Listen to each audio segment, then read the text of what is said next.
They're yours. Hit that one more time. I am the number one determinant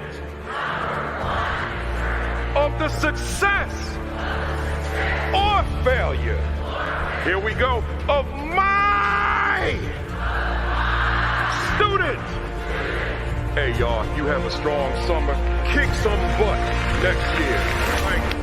Thank you. Appreciate you.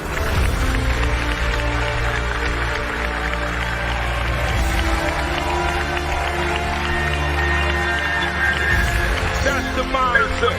That's the attitude. Love you guys.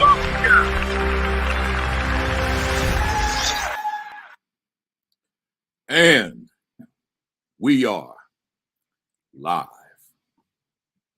Good morning. I don't know if my video was muted this morning. I may have had that mute button on, but we good now. Good morning, good morning, good morning. Welcome to week 95. I got to say that again, man. For a program that was supposed to last for 18 weeks.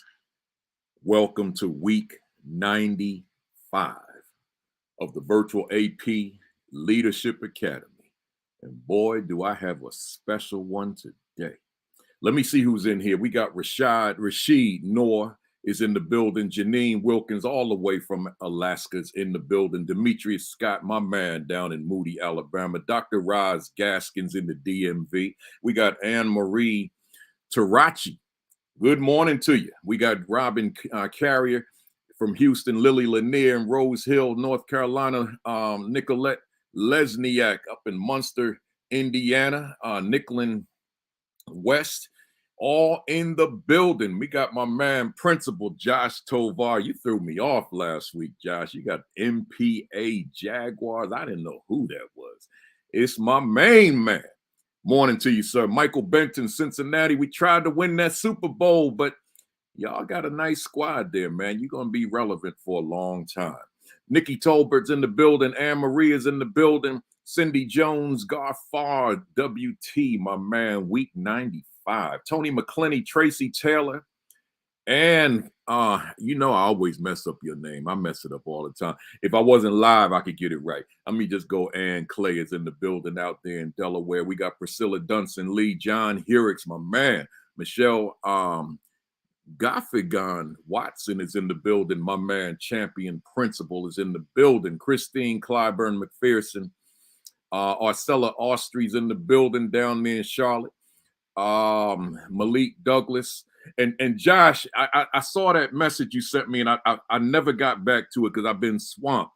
But I couldn't get with you when I was in Dallas, man. It was just nonstop, and then even speaking virtually in the evenings on the West Coast, you know, I couldn't. I could barely eat in the room, right? So next time, Crystal Rose is in the building. Vanessa Zeskin is in the building. In fact, Josh, I'll be in Dallas on Thursday. Let's see what we could do. Tony Jones is in the building, San Antonio. Sheikah Houston, Dr. Sheikah Houston is doing I think she's doing a keynote today. So bring the house down, Doc. I know you're going to do it. Angela Taranjo Rosales, my man. Principal Otis Kitchen is in the building. Deanna Klingman is in the building. Principal Tammy Taylor. Y'all better read her article. You got to scroll my page, or you can go to her page, or Create and Educate. But she wrote a dynamite article about Black women administrators. I can't remember the exact title, but I know I posted it, and a whole lot of people were checking it out. So that's Principal Tammy Taylor holding it down there in Chester, South Carolina. We got Principal Dot Makita Jeever. She's going to be my guest in about 2 weeks, I think. Teresa Thacker, James Wilburn. Nyerka Coy Bush is in the building down here in Jersey, holding it down. Jamie Brown, Low Country, South Carolina. That's my part of town. You know, I got family in St. Stephen, you know, so I know something about that Low Country. Keisha Jacob, Tracy Taylor is in the building. She said, wow. Bernice Lewis, man, it's almost that time. I'm going a little over because I came on late. We got the Queen, my wife, Kimberly Broughton Kafele, in the building. We got Tanya Pugh, Donna Shara Gant, Nicklin West, my man Lewis Saunders, my old colleague in East Orange, New Jersey. Hit that share button, folks. Hit that retweet button as you come in. Let them know you don't want to miss this. And like I've been saying in my post this week when I promoted this, you know, we got a black topic, but it ain't just for black folks. If you're not black, this is still for you. I want you to hear what we're talking about as it relates to leading while black. So tell your friends, tell your colleagues, even if they're not African American, still get on here and hear what we got to say. We got my man Ronnie Harvey in the building, Louisiana Principal of the Year at the secondary level. Stephen Jones is in the building. I'm getting ready to get started. Michelle, I said that one already. Lysandra Brackens, my man, Majudy Music, better known as Brother Ato Bakari, in the building. Stay on this one today, Chase, man. This gonna be a hot one today. We going about 2 hours, y'all. We got T. Darnell, we got Jasmine Harris in the building, Glenelle Mack. Man, it's 11:04. Enough of the shout outs. It's time to get it rocking because I got 4 guests, man. I got 4 superstars, man. We getting ready to get it going. So let me say to everybody, first and foremost, good morning. Greetings. Welcome to week 95 of the virtual AP Leadership Academy. I don't know about you. I say it every week. 95 weeks. I don't know about you. I think I know because you're on here with me this morning. But I can only speak definitively about myself. So I just want to let you know how I feel this morning. I'm on fire. That's how I'm feeling, man. I don't do this broadcast without telling you that. Why? Let me tell you why. Yeah, there's a lot going on. Let me tell you something. All them 401ks and 403bs and my retirement investments, that stuff is plummeting, man. I'm like getting ready to pull out because with this pending, hopefully it won't happen, but war in Ukraine. I'm getting these statements. Man, I was getting ready to curse, y'all. I lost 10,000 just on this account. I lost 15,000 over the past month on this account. It's enough stuff in here for me to say to y'all, look, I don't even want to come on today. I got to take it down. I was in 5 states last week, right? I could come on here and tell you, look, I can't handle it today. But you know something? I chose leadership. I chose education. I chose young people. I'm not in a position for my passion to be doused. Yes, I'm going to maintain my mental health. Yes, I'm going to be particular about what I'm dealing with. But on the other hand, I can never lose sight of the fact that I chose this, right? Or I was chosen. So there's a certain amount of energy I got to bring to this work. There's a certain amount of enthusiasm. There's a certain amount of excitement. There's a certain amount of passion that I got to bring to this work. So therefore, I'm on fire. Woo! That's how I'm feeling, man. Ain't nobody going to extinguish this. I don't care who the heck you are. Ain't nobody going to extinguish these flames. So let me jump into it, man. I do my motivational message. I'm gonna do it, even though I got 4 folks in the wings. But I'm gonna call this more of a commentary, right? And today is the 19th day of Black History Month. Now, as I say every week, Black history is not confined to a month, but the great late Carter G. Woodson, he gave us a week to say, let's zero in. Let's zero in on the scholarship. Let's zero in on the research. Let's zero in on the reading, the teaching, the studying, the telling, the celebration of Black people. And then it expanded to the month, but we don't stop there. For me, the year starts in February, not January 1st. My year starts in February. So February, Black History Month, is my springboard into the rest of the year. So then we come full circle. December, Kwanzaa. December, Dr. King. And now I start my year off again in February with all this knowledge, man. That's all these books are. And then the ones over there, the ones down there, it's all that knowledge of history, man. See, that's how I launched the year. So, you know, I did 5 states this week, and I do no intro outside of just talking about Carter G. Woodson and why he created this month. So I'm saying to you, I'm asking you, and man, I'm gonna put myself off camera in a little while. My mirror is in my bag over there. Y'all know I need my mirror, right? So we'll use my hand for now. I'm asking you, what are you doing in your schools? What is the conversation? Are you going deep? Not some surface trivial stuff. Are you going deep in terms of what young people are being exposed to? Not just your Black children, but all of your children, right? So I just want to leave that thought.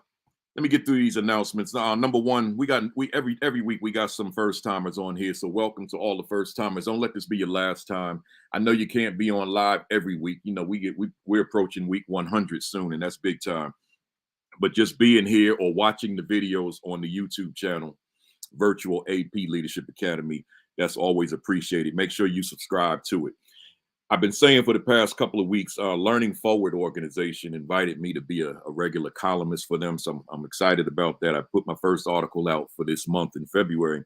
So if you haven't read it yet, just go to learningforward.org and go to wherever the magazine is and pull up Leaders Can Build Community Even in a Divided School. That's the article I wrote for February. So I'm writing for them for the year. You know, I always got to promote at least my 2 most recent books. I ain't gonna pull all these books off, but the Equity and Social Justice Education 50, it's blazing hot too, man. Everywhere I go, the folks got them, you know. And then the Assistant Principal 50, which coincides with this Virtual AP Leadership Academy format. So make sure you get them both wherever your education books are sold. Amazon, Barnes and Noble, principalkafele.com, all these places you can get it. I'm rocking the Boston Royal Giants today. I only wear Negro League. That's it. I got about 55 of these jerseys upstairs, and that's all I wear. So I'm wearing the history every Saturday morning. The Boston Royal Giants, this is their road jersey from back in 1940, man. And when I put these jerseys on, as I tell the folks that tune in all the time, I feel like Superman, man. I stand, there's a mirror right here. I stand in that mirror, man, and I slowly button it up. I'm like, some of the baddest baseball players that ever played, man. But because they were born Black, couldn't play in the major leagues, man. Despite the fact Josh Gibson hitting more home runs than Babe Ruth ever dreamed about hitting, 800 plus.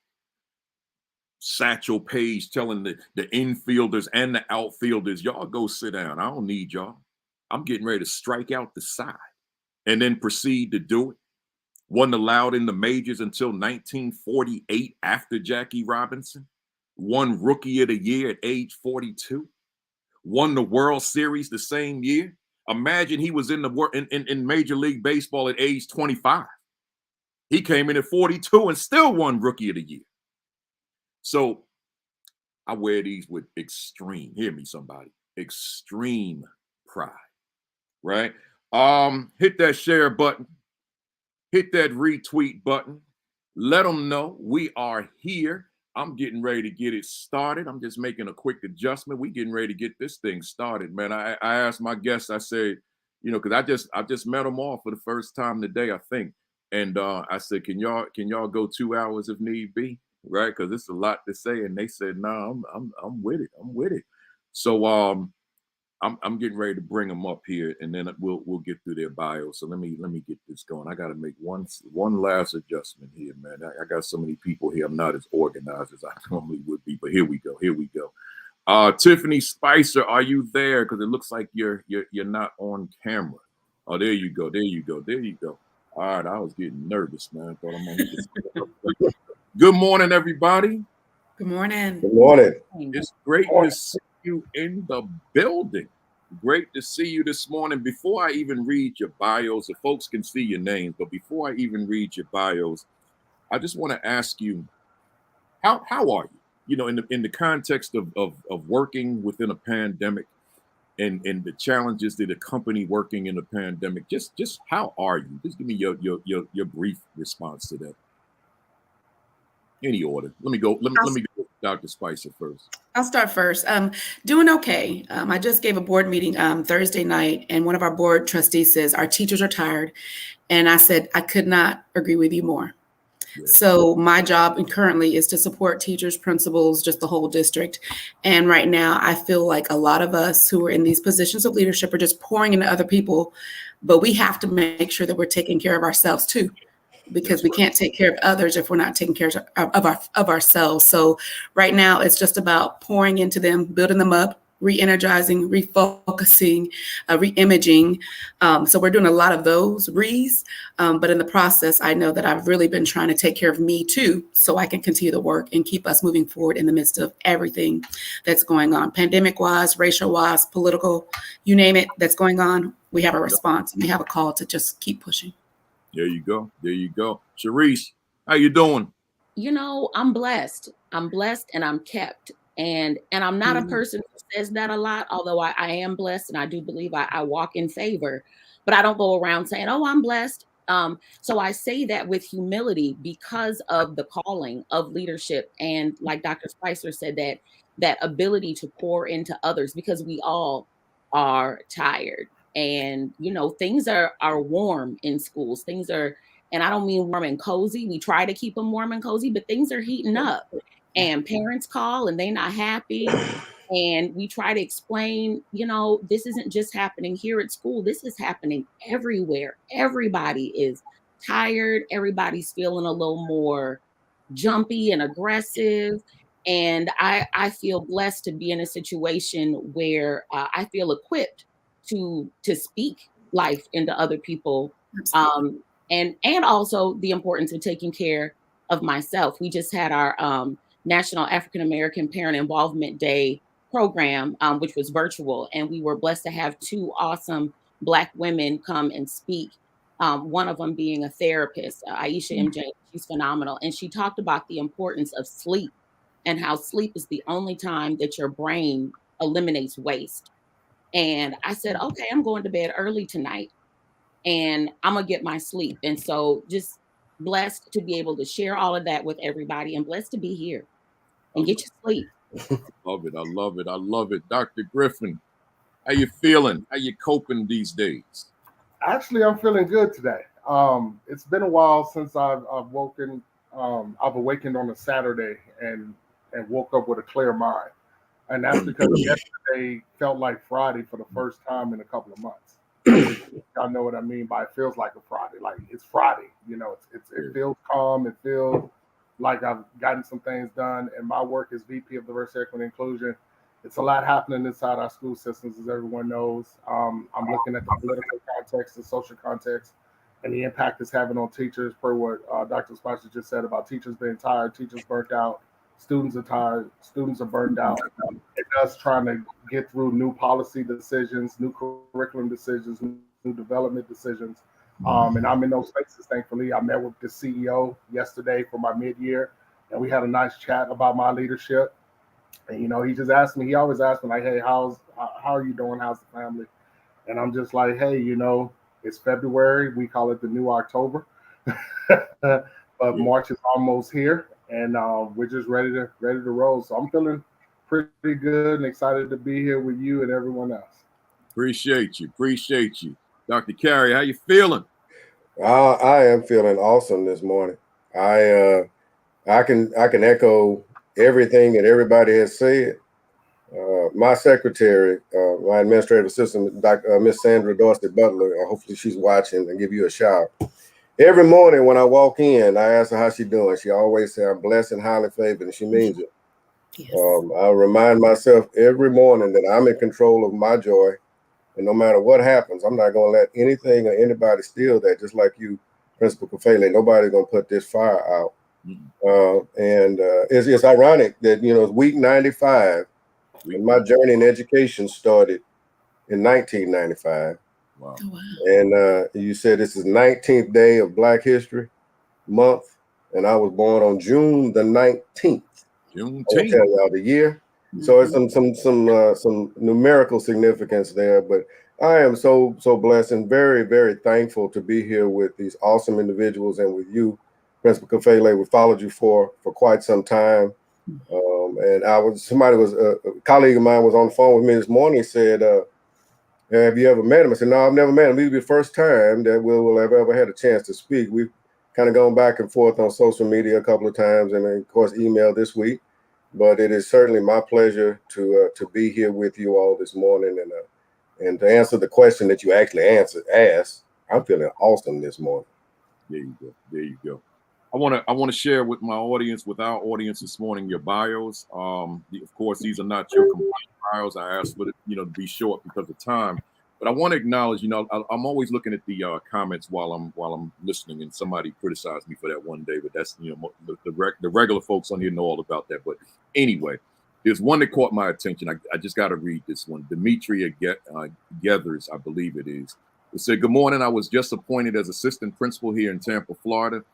Thank you for everything you do to support us." So, Demetria, I appreciate you. Congratulations to you. That is why we have this platform. I don't do this for profit. This is something I wake up to do. I spend all week preparing for it, mind you, and then here we are, folks coming on here. I got the job. I'm doing this. I'm doing that, and that's the fuel I need to keep my fire blazing. Thank you, and congratulations to you, and stay connected to this platform as long as I have breath in my life. All right, so here we go. Aaron Griffen, PhD, is a P12 practitioner scholar with over 21 years of experience in public and charter as a middle school English teacher, assistant principal, and as a high school principal, and currently as the vice president of diversity, equity, and inclusion at DSST Public Schools in Denver, Colorado. Dr. Griffin is an author, speaker, consultant, and panelist with an active research interest and publishing agenda in diversity, equity, and inclusion, P12 practitioner scholarship, cultural responsiveness and relevance, cultural responsive instructional leadership, multicultural curriculum and instruction, African-American educational lobbying, and urban policy and analysis. He and his wife, Karen, are the co-founders of Prosperity Educators, LLC, an independent educational consulting company whose services include DEI development, instructional leadership, and career coaching, strategic planning, and organization management. He can be reached at www.draaronjgriffen.com. Somebody turn your volume down a little because I'm coming through on your speaker. Or at Dr. Aaron J. Griffin on Twitter, one word. So you see it right on the screen. That's his Twitter handle. Next, we got Dr. Isaac Carrier. He's a career educator with over 25 years of experience. Somebody hit that mute button for me because I'm hearing myself in one of your speakers. I don't know who. It now might be Isaac because he's not right. He's not there. I don't know. Let's keep going. So Dr. Carrier is a career educator with over 25 years experience as a K-12 teacher in campus and district level administrator, education consultant, primarily in urban school districts. Dr. Carrier is a current principal of both George Washington Carver Middle School and Indiana Spring Middle School in Waco, Texas. The schools combined in one building following a devastating fire in July of 2021 that completely destroyed the George Washington Carver campus. So certainly, thoughts and prayers for that happening, even though it happened a couple of years ago or a year ago. It's still a tough situation. So kudos to that. Y'all got to hit the mute button. Dr. Carrier earned bachelor's and master's degrees from Stephen F. Austin State University and PhD in philosophy from Texas A&M University at College Station with the focus in curriculum and instruction in urban schools. And additionally, his K-12 and consulting work. Dr. Carrier is an assistant professor in the College of Education at the University of Louisiana in Monroe. Isaac and his wife, Robin, are proud parents of two daughters, Sydney and Peyton. Dr. Tiffany Spicer is an educator who has served in public education for over 17 years. She's an educator passionate about equity and access for all students. ensuring they are prepared to reach their fullest potential. Dr. Spicer has served as a general education and special education teacher, as well as an administrator, assistant principal, associate principal, middle school principal, and high school principal. After campus leadership, she transitioned to central office and has assumed such roles as executive director and assistant superintendent. Dr. Spicer attended the University of Texas, where she obtained her Bachelor of Social Work, Texas State University San Marcos for her master's in educational leadership, and Texas A&M University for her doctorate of philosophy. She currently serves as the chief of staff in, I think it's pronounced Beeville, Independent School District. Her personal and professional work can be summarized by this quote: "Your smile is your logo. Your personality is your business card. How you leave others feeling after an experience with you becomes your trademark." And then Cherise Ayers is a native of St. Paul, Minnesota. Her career as a teacher and administrator spans 20 years in all levels of K-12 public education. She currently serves as the principal of I think it's Cowern Elementary School in North St. Paul. Cherise holds a BA in English from Spelman College and an MAT from Brown University, and is currently working on a PhD in education policy and leadership at the University of Minnesota. A teacher at heart, Cherise's specialty is making connections as she explains complex and uncomfortable topics with style, humor, and grace. Good stuff. Excellent stuff. It's saying for Isaac, device not connected. So I guess he'll work his way in here. Hey, Principal Kafele, he's texting me. That's who was calling me, everybody. He's telling me he lost connection. He says he's backstage now. Okay, so let me see. My end is saying he's lost connection.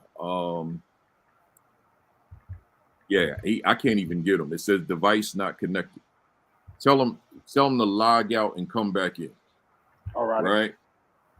Yeah, Cherise, reading your bio, I was in Minneapolis about 2 weeks ago, and I went right to George Floyd Square. It was like about 9-10 o'clock at night, and I wanted to do a Facebook Live and let the folks see all that was created by the community. And it was 25 below zero with the wind chill. I'm not built for that, and my lives are usually long. I go 25, 45 minutes, and all I had in me was 9 minutes, and then I had to end it. But it was good to be there, and just to see what the community had created in that square. Let's jump into it, folks. And I know Isaac will be here soon. Our topic today: hit the share button, hit the retweet button, folks. Our topic: leading while Black.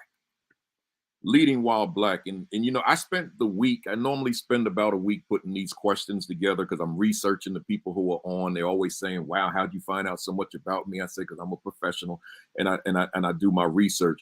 But in putting this one together, I was struggling with the topic because I said leading while Black, but in my head, I also had leading with a Black agenda, or leading with a Black historical consciousness, or leading with a Black socio-political consciousness, or leading with a Black revolutionary consciousness, or leading with an African-centered consciousness. So it's like, which one am I going to go with? So finally I said, well, the leading while Black will encompass them all. So I went with that one. And that's where we are, folks. So let somebody know we're here now. I'm ready. If I go 2 hours, if I go 3 hours, I'm getting all this on video because this is an important conversation. Today's the 19th day of Black History Month, everybody. And as African Americans now, you and I and the African Americans who are watching or who will see the video later, we're actually, we're born into Black history. We're born into African American history. And what that means is that we are making African American history every day. We are creating pathways for those coming behind us relative to African American history every day. So it's not like African American history are these books and this research and study from the past. We're making it just on this broadcast right now. So as leaders in the various different categories that we lead, we're making history every day which in some cases will be documented later on. So with that said, I want to ask each of you, and I'm gonna start with I'm gonna go in the sequence that I have on my screen for now. I'm gonna start with I'm going first name basis now, y'all, for the rest of the day. I'm going with Tiffany first. And my question, Tiffany, is what does Black history mean to who you are professionally? And are there any correlations between the history of Black people and what you've evolved into as a Black leader, as a leader who happens to be Black? So as a Black leader, it's on you. Absolutely, there is a correlation. When I look at just my life, I was born, I have a Black mother and a father and my whole family. So I was chosen by the Lord to be a Black woman, and I am. But what that also means is I have a responsibility that I represent everybody and everything that the people before me have stood for, but also what's to come in the future.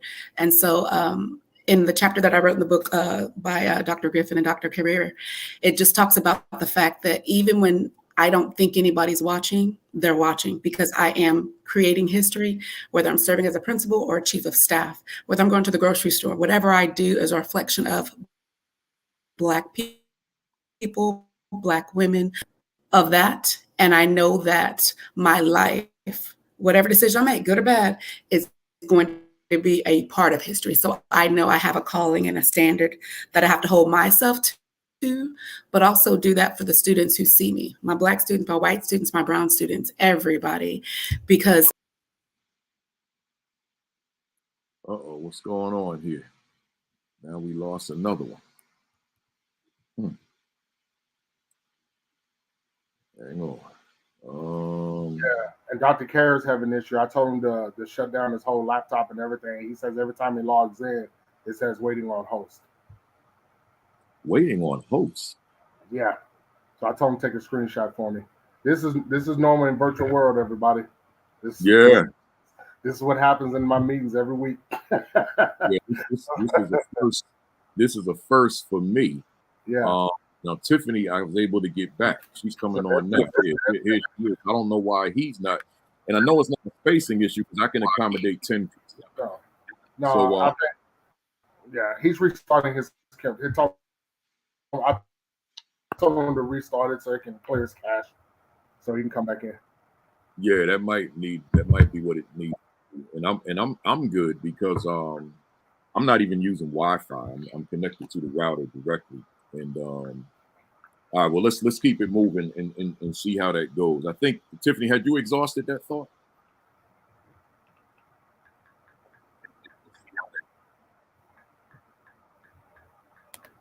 The folks are telling us just keep it moving. So I guess they're hearing us fine. I don't know if you caught the last part. Can you hear? I hear, but there's a stall in your video. How you connect to Wi-Fi? All right, keep moving, and I'll check on my internet. Yeah, yes. Yeah, okay. So, sorry, I am. So, Cherise, jump on in here with the same question. Yes, so that's a great question. Being born in St. Paul, Minnesota, into the historic Rondo community, which was one of the many Black neighborhoods that was destroyed by the interstate coming through Interstate 94. So always a deep connection with Black history. And a lot of people don't think there's Black folks in Minnesota. And I think George Floyd brought that to light for so many that we do have a robust African-American community here. But when I chose to go to college, I went to Spelman College. It was, for me, I had to go to an HBCU because I wanted to be, I call HBCUs like an incubator. They're like an incubator for all the goodness. And so it's like, if there's one thing that I don't have to worry about in my 4 years of college, it's going to be racism and sexism. And so I went to, we call it the birthplace of Black girl magic, Spelman College. And at that wonderful place, I received I want to say I received a calling, but received my assignment, which was to be an educator and to be an educator that was focused on the achievement of Black students. And I say that unapologetically. And no, that doesn't mean that I don't care about the other students as well. But we know, and the data shows, white students are doing okay.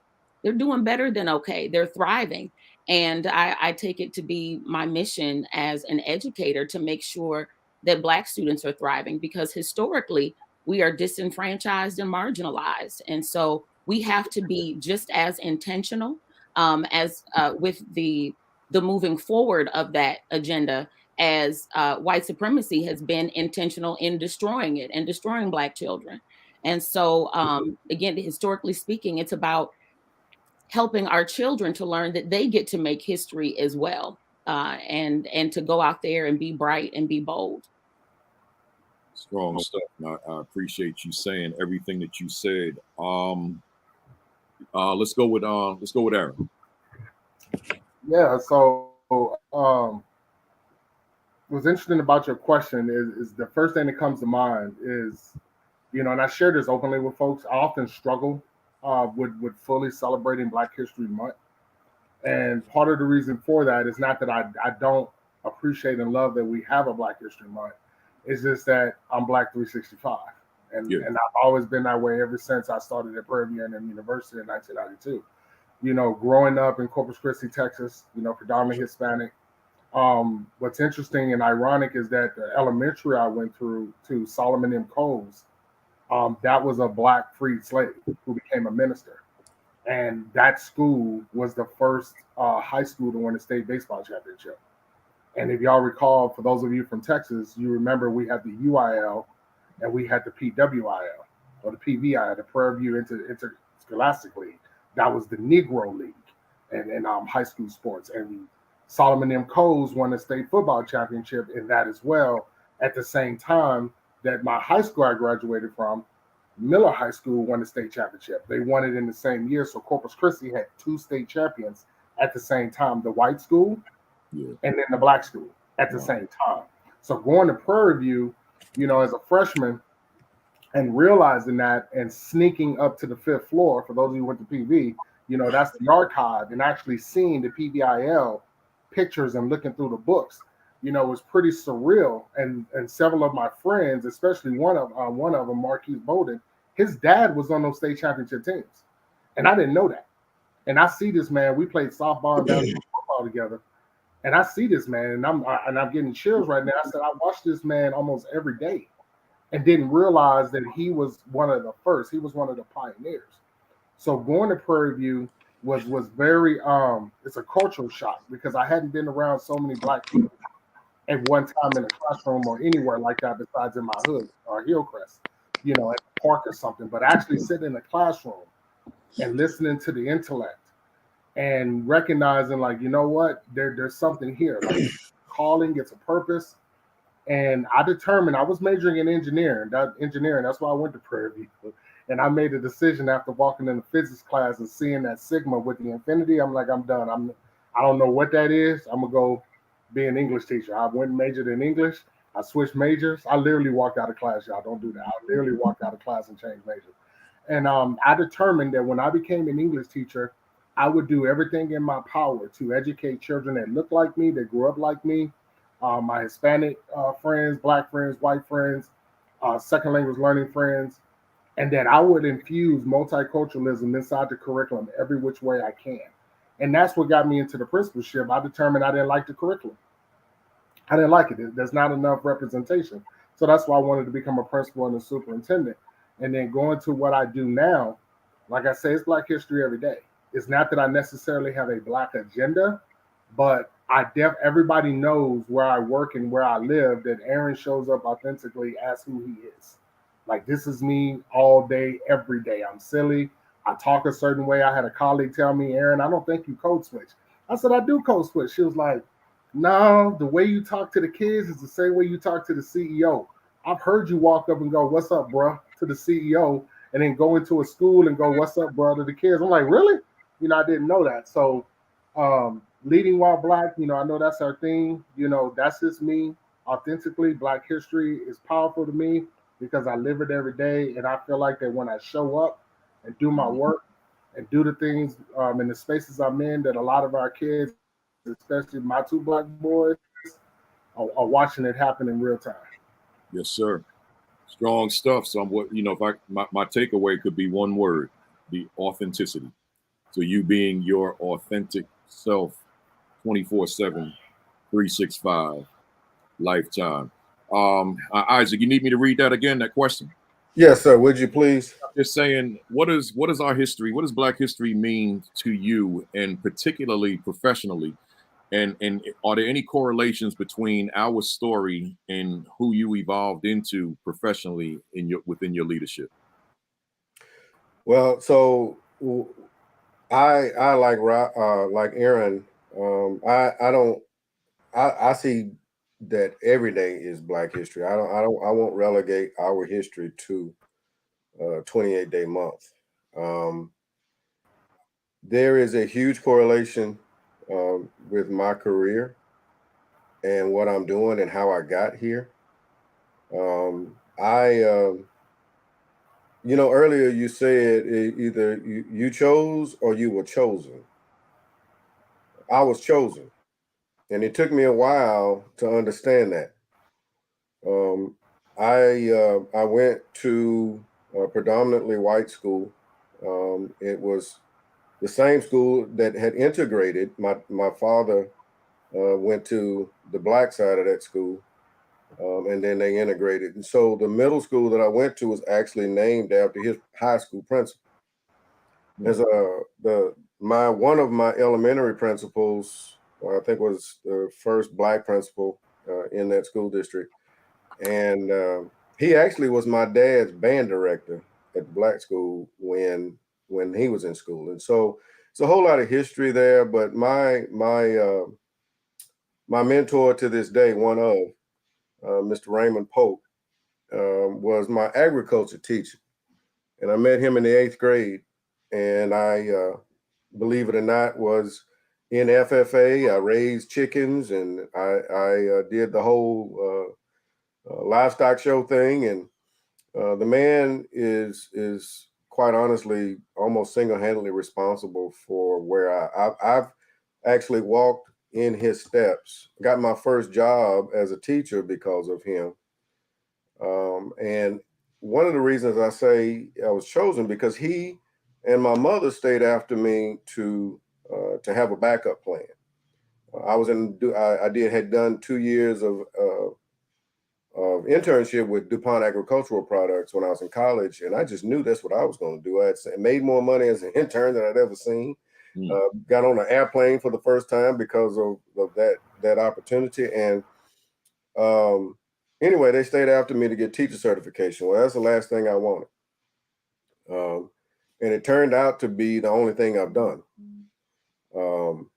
And there's a story behind that, but I'm thankful that I listened. I'm thankful that I was obedient. And there are others, and certainly I don't want, we don't have enough time for me to mention all the people that have poured into who I've become as a leader, but I can tell you that I am a conglomeration of all their efforts. I really believe that I was chosen for this. In my first 2 years of teaching, I graduated on a Saturday morning. Monday morning, I was in a classroom. Thankfully, I had taught where I had graduated. So all those teachers who I still would not refer to by their first name taught me. And so I was set up for success and didn't even know it. They weren't going to allow me to fail. I was a knucklehead that probably wouldn't have made it through my first year of teaching had it not been for them. But again, I was, I graduated on Saturday morning. Monday morning, I was in a classroom at the wrong school. That first 2 years was and excuse my French, but was hell, because I made it such in my head. It wasn't what I wanted to do. I fought it at every turn. I tried everything possible, pulled every string, called a bunch of people, tried to get out, couldn't. And I remember it was November, right around Thanksgiving, my second year, and I said, Lord, you won't let me out. And I'm going to stop fighting it. So everything that was a problem before, I wasn't making any more money, but everything that was a problem before immediately just went away. And I can't tell you it's been rosy ever since, because we face challenges that that not everybody faces. There are some common challenges that we all, regardless of locale, face. But I can tell you that when I accepted this as my calling and realized that he had put in me something that I could not have even dreamed, I became thankful. And I honor that every single day. Every day is different. Yeah. Some days are great, and as a school principal of 2 schools at one time. Some days ain't so great, but I honestly know that it is the responsibility that, while there are those that have placed me here, and I'm thankful for those individuals, I know that God put me here for a reason. I understand what that reason is, and I fight every day to ensure that my kids have a legitimate chance at a great education that will prepare them for the type of life that they deserve and want and don't even know exists. Most of them, because I'm a middle school principal, they don't know what they want from day to day, but there is a huge correlation in the history, because I think every one of us is here because of the sacrifices and efforts of those that came before us. Yes, sir. Yes, sir. Good stuff. Now, let me before I go on, y'all, let me remind you, I haven't gotten to question 1 yet. It's 11:44 Eastern time, right? So just when you guys respond, just be mindful of the time, right? Because I want to respect your time, but be mindful of the time, because I want to get all these questions in. I got 10, but several of them have 2 and 3 parts to them, right? And I want you to feel comfortable in chiming in on various responses. So let's get with it. First and foremost, you all have 2 books out. In terms of Isaac and Aaron, and I want to focus on the first one, Fighting the Good Fight, and I congratulate the 5 of you, and then the 30 some odd others of you. You turn it up the other way. There you go, Fighting the Good Fight, and I was blessed to write that endorsement on the top of it. And Aaron, you sent me the other book. I got it. I'm gonna put it up in a little while, but I have that one in PDF. I got to get that one in hardcover so I can put it on the shelf here. So congrats on that. And let me throw this question at you. Each of you played significant roles in your recently released book, Fighting the Good Fight. Narratives of the African-American principalship, where 35 African-American school or district leaders tell their story of the principalship, but through the lens of an African-American principal. So I want to start off with you, Aaron. A book of this nature is really unprecedented. I don't think that there's anything like this ever in the history of us being in this country. What was your motivation for putting this book out for leaders to read? What's the motivation behind that? Well, what had happened was me and Isaac got together, and we was having one of those lamentation conversations where we were whining. We were having our wine and cheese, and Isaac had just finished his dissertation, and he was talking about his was on the African American superintendency, and we just kept rolling. And he finally says, "Man, you know what? Every single one of these stories started from when they were principals." And he said, "And I can relate to this." And I said, "I can too." He said, "I need to write something on this." And I'm like, "Well, wait a minute. Let's chat about this for a moment." And I said, more people are experiencing this than what we know. So why don't we create a platform for people who are non-writers, people who don't write very often, people who are in the work, who are actually living this, to tell their story?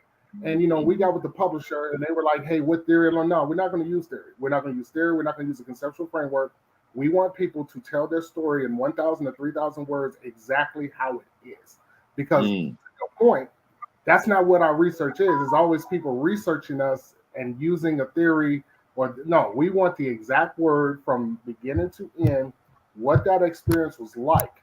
So those of us who are still in the work or getting ready to get into that work can see what the true day-to-day is like, and the battles and the obstacles that we're going to face. So that's what that was about. And as you read the book, you'll see they're just straight narratives. It's almost like letters to themselves or letters to the country. And there are people who are non-African American reading the book and saying, "Wow, I can relate to this. but more so, I have colleagues that I didn't realize this is what they're dealing with, and this is why we burn out in 2 to 3 years of the principalship, and even as APs, we're gone because of these stories. If you read these stories, you'll see why some of us just we phase out, and it's not because we're not capable. It's just that we don't have the supports, and we're facing things that other people don't face. And we're gonna get into all that. So before I go to my second question, if you all can put those covers back on the camera, and even though we're nowhere near the end of this broadcast, I want everybody, if you got a second device with you, just go to Amazon.com right now, put in Fighting the Good Fight, order your copy now. One of the things I know about this platform, and I don't think I'll be wrong today, every time I have an author put those books on the screen, that book goes to #1 on Amazon in whatever category it's in. Like in this case, administration, I believe. It goes right to #1. When we did this with Principal Amin Ra the other week, his book just went right to #1 and stayed there the whole weekend, right? So order the book now because it's a vital book. I love it. I've read several of those essays on airplanes this week and last week on my PDF format. I got to get the actual book, but it's the same thing, and it's a winner. So get yourself that book, particularly consistent with this platform. I want to go to you, Isaac. So there are 35 folks, 35 different leaders in that book. So there's a whole lot of perspectives. And my question is, how did you go about selecting the 35 different people? How were they chosen, and how were the topics even? Was that part of the discussion in terms of what they would write about? Yeah, so when we put out the call, and Aaron is laughing right now because we had some very lengthy discussions about what questions we wanted to ask for folks to respond to be considered for participation in the book. We settled on the ones that we settled on. I gave in on a couple of them, I'm sure. We were thankful and very blessed to get the 35 contributors that contributed. We had very lofty goals, and Aaron, correct me if I'm wrong, but we were actually really wanting 100, if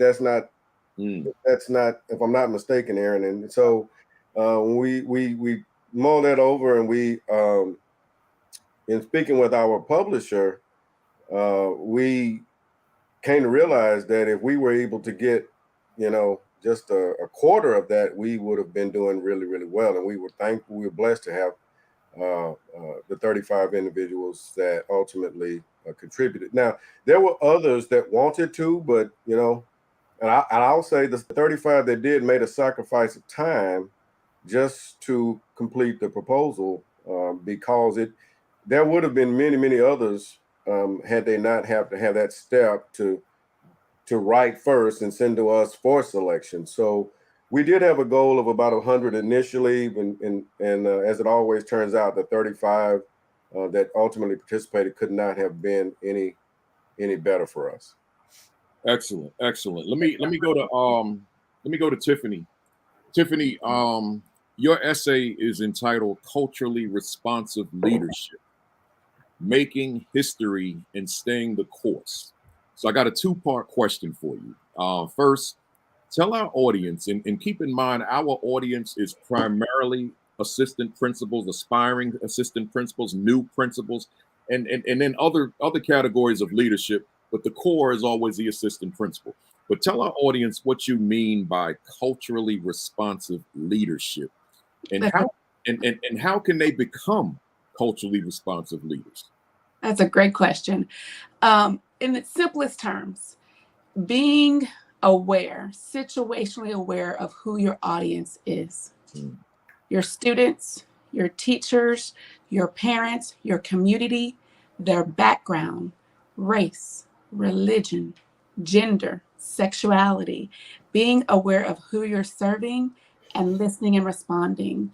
My belief is so often we say, I'm a great leader, but you don't know who you're serving, you don't know what they're going through, and you don't respond. So when there's a need, you can't meet it because you're not attentive and you're not aware. And so being culture responsive, it's not a bad thing, it's a good thing. It's making sure that you can hear, and respond and meet people. I might have an experience that relates to you as a single individual or as a single mother or as a military person, or I might not. But the fact that I can listen and say, you know what, I hear what you're saying. I'd never thought about it from that perspective. Let's see how we can work on a solution. So that's what it means in layman's terms. And that's what it also means for assistant principals. Our job as an assistant principal and a principal, it's to serve, simply that, to serve and be an ear and provide support, direction, and guidance. But we can't do that if we don't have our ears open and sometimes our mouths closed. And so I think that's what we need to think about as assistant principals, is making sure we're there to meet needs, and sometimes just being there. And it might not even be academic, but being there to say, you know what, I hear you, I see you. That will change your life. And that's what it means to be culture responsive. You know, I love the way you frame that, because, you know, I tend to think my world is a speaker world these days. Mm-hmm. You know, I retired from my principalship back in 2011. So I think as a presenter, and I could be one of those 5-state weeks like this week. I could literally be invited to speak on the same topic for the 5 days. But one day might be in Chicago. Mm-hmm. Another day could be up in Montana. Another day could be in California. Another day could be in Salt Lake City, Utah, and so on. So what happens is, although they each requested the same topic, it's 5 different presentations. Absolutely. It's 5 different deliveries. It's 5 different energies from me. Yes. Right? Because in one place, I might be a little laid back, you know, like this. And then the other place, I'm like, yo, right? And I'm going crazy. So I've got to be responsive. That's reading the room, analyzing the audience, and being responsive culturally to who's in that audience. Yes, right? Absolutely. So that's good stuff. So let me ask you that part B. You said making history. So in the context of school leadership, what exactly are you saying when you say making history? I'll give you a brief snippet into what I shared in the book.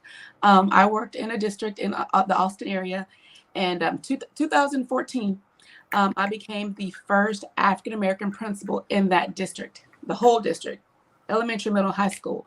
And then I became the 3rd female high school principal in that same district. That was a blessing, and I'm not discounting it. But like I told my superintendent, I told my teammates, I said, it's 2014. That's the problem, you know. So it was good, and I think it opened the door. I know, because there's people there of color at every level now in that particular district, and they're doing it, and they're doing it well. So again, we're called to this, and even when we don't know that we're making history, we're making history.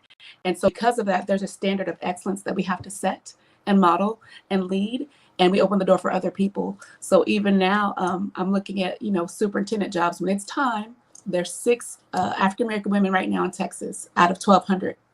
That's a problem. But I want to be number 7 or number 8 when it's time, you know. So again, we're making history in what we're doing, but we're also setting a path and a stage and blazing a trail for those who are behind us and who are just sitting and watching. Even if we don't know it, they are watching every move we make.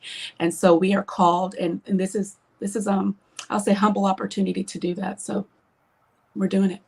You said something, you know, you said setting a standard of excellence. Absolutely. And what I hear in that, everybody's watching. You know, when I walk into a classroom, when I was a teacher, my kids are watching me. And one of the ways I knew is because, as the mothers would tell me, they're going home emulating me, right? They're talking like me. They're walking like me. So then as a principal, and this is middle and high school, the mom said, you have a profound influence on my son. He's talking like you. He's walking like you. He's acting like you. So you and I got to be conscious of that in terms of setting that standard of excellence. I know there are aspiring presenters that watch this every week, and I know they're watching me all the time. Yes, so sir. I got to set that standard of excellence. I appreciate if anybody want to chime in here, you just jump on in. If not, let me go to Cherise. And Cherise, you know, the 2 of you, particularly those essays you wrote, I really love reading them. I read a lot, but I like what you had to say. Cherise, I got a 2-parter here.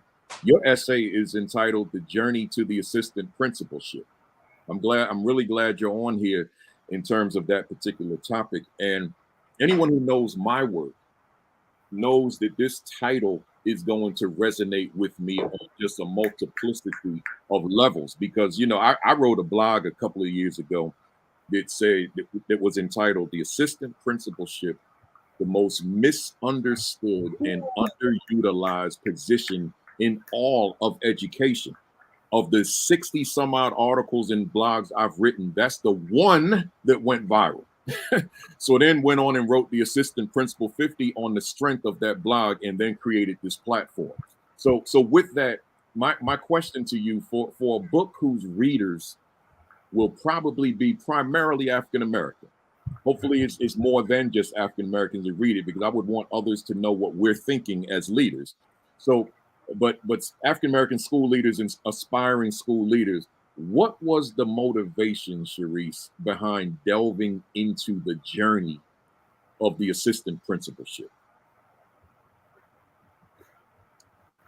You know, once you're in a place, I think that one of the most important parts of being effective is self-reflection, critical self-reflection, and looking at all of the things that make up that thing. So, you know, I love metaphor. So like if you're, I was talking to somebody the other day about gumbo, and how, you know, everybody likes gumbo. Well, you know, most people like gumbo, and you like your different things in that gumbo, but you have to have a good one, and to get to that place where you can say, oh, I appreciate, you know, the gumbo at Dookie Chase's or what, you know, what have you.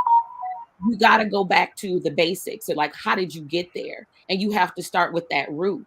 And if you don't stir your root like you're supposed to, and spend that time and get that orange strength going to get it, you know, that caramely brown, not too blonde and not too dark, you know, you don't want to burn it. If you don't do that, then the rest of it's trash. Like, oh, it's okay, but there's something off.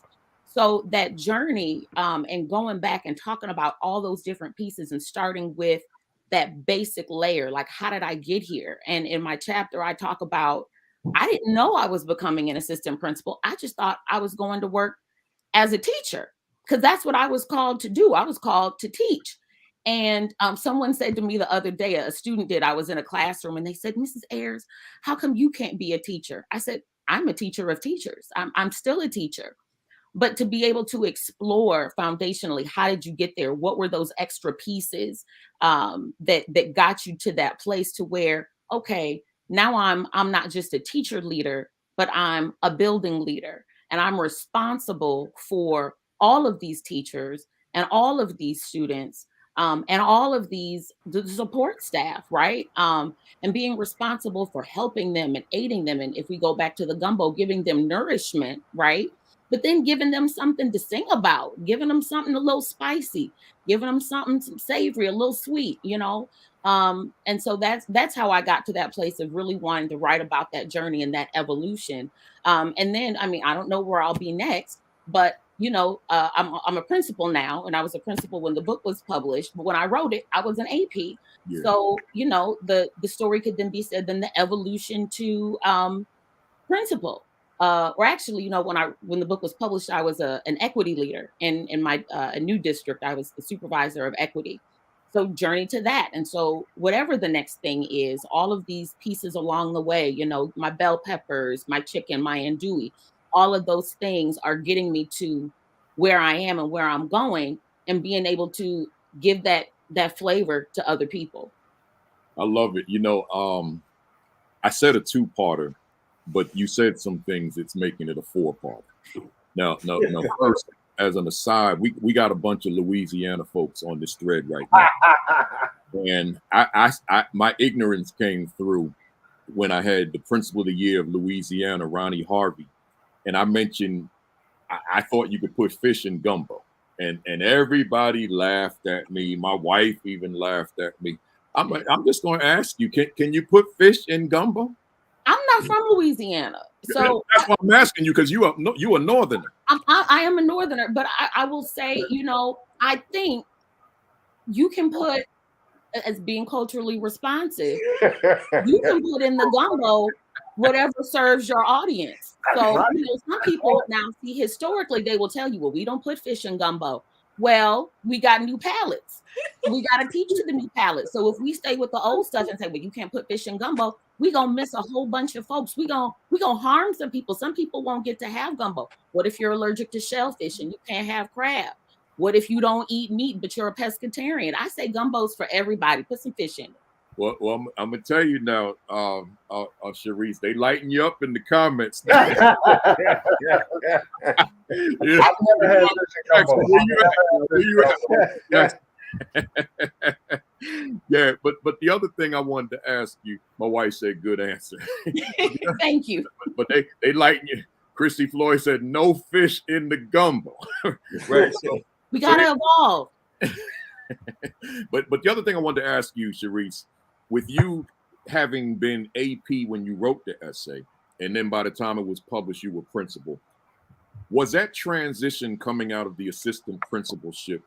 What was it smooth for you? Was it overwhelming for you? Talk to us about that transition. Yeah, it was interesting. It was interesting, and I was called. So I was an assistant principal for 2 years, and then I got asked to consider this position as a district equity leader, as a supervisor in a different district. And I thought, no, I don't want to leave the children. I love working in the school. I love that buzz. And I was like, I don't want to be one of those district office people. They probably just go to the bathroom whenever they want to. Like, what do they do anyway? They're not really working with kids. They're not, you know. And so I didn't want to do it. And then I was encouraged by one of my mentors, like, look, if you want to be a decision maker, this is a job that you really need to consider. And you can always go back to this, you know, to a building. And so I did. And I was the equity supervisor for a year. And then my superintendent tapped me and said, hey, we need an interim person to come in and fill in at Cowan Elementary. Would you do it? And I said, sure, like without even thinking about it. Sure, I can do that. And then I thought, like, wait a minute, I kind of like going to the bathroom when I want to now. What am I signing myself up for? And I said, well, okay, but I'll do it because I like to help. And I love the idea of the opportunity. What I want to now. And so I jumped into it, and, you know, I wouldn't say that it was bumpy. I felt like it was smooth because in my year of being the equity supervisor, I did a lot of professional development with a lot of the schools in our district. And the school where I am, Cowan, was one of the schools where I was able to do some professional development. Yeah. And so the staff kind of knew me and kind of got what my vibe was. And I was able to just go in there and show up as my authentic self and really tap into the other leaders that were already in place and kind of give them more room to shine while I, you know, just kind of took on some of those other support things that they needed at the time. And so I didn't have an assistant principal, but I had a dean of students. And so, and who's another Black woman, which is phenomenal in a system where you don't see a lot of Black leadership. Mm-hmm. So to be in a place where you have a Black principal and a Black dean of students and a Black social worker, and to have that foundation of leadership for all of the students and the teachers to see, and to see us being cohesive and to see us working together and bringing lightness, you know, to the place. It's been wonderful. And I love this job and love seeing the kids every day and getting that kid energy. And so I'm glad I'm back in the building. Good stuff. Now, I want to hear different. I got this part to you, but I want to hear others. I want to hear some thoughts. Give me a brief answer. Let me give you the question. You know, first the foundation. It's not uncommon for an urban district to hire a Black male administrator, not because he's a great or could be a great instructional leader, but instead because it is perceived that he would be a great school disciplinarian. Yeah. We see that a lot. That might even be some of the motivation for writing this book. Yeah. So to Cherise first, but I want to hear from others. What are the implications for the school and this individual, Cherise, who came into this position because he wanted to be an instructional leader. He wanted to be a strong instructional leader, but is seen by staff and relegated by the principal to the school's overall school disciplinarian. I am so glad you asked that question, because I get to talk about my husband now, Devin Ayers, who is also a principal, a middle school principal, and he's dynamic.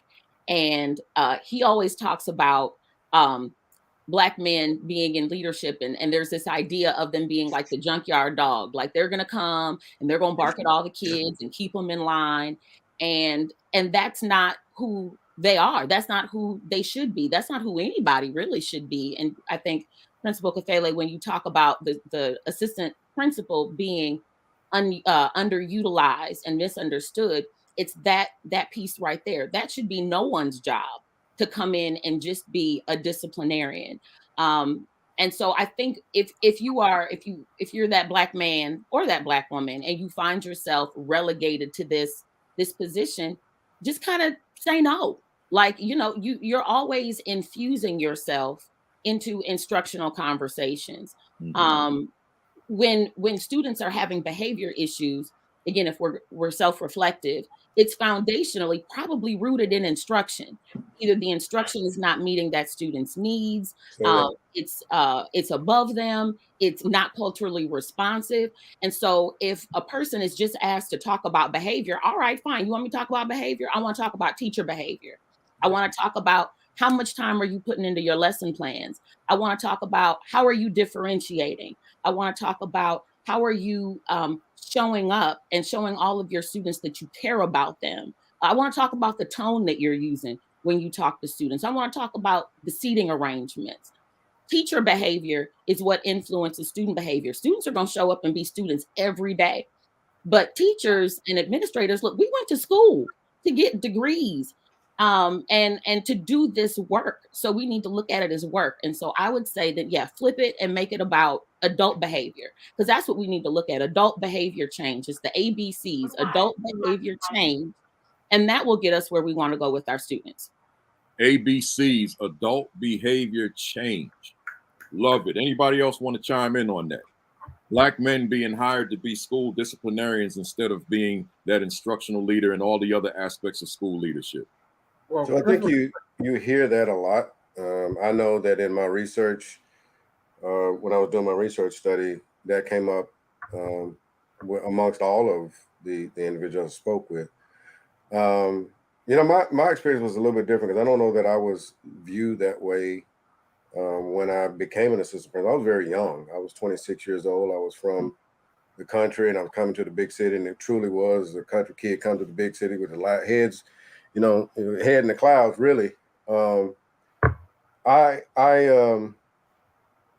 was fortunate to be, I guess, mentored by other people, but one of the main things was, and one of the principals that I spoke with, he always said this, you got to know curriculum, you got to know curriculum.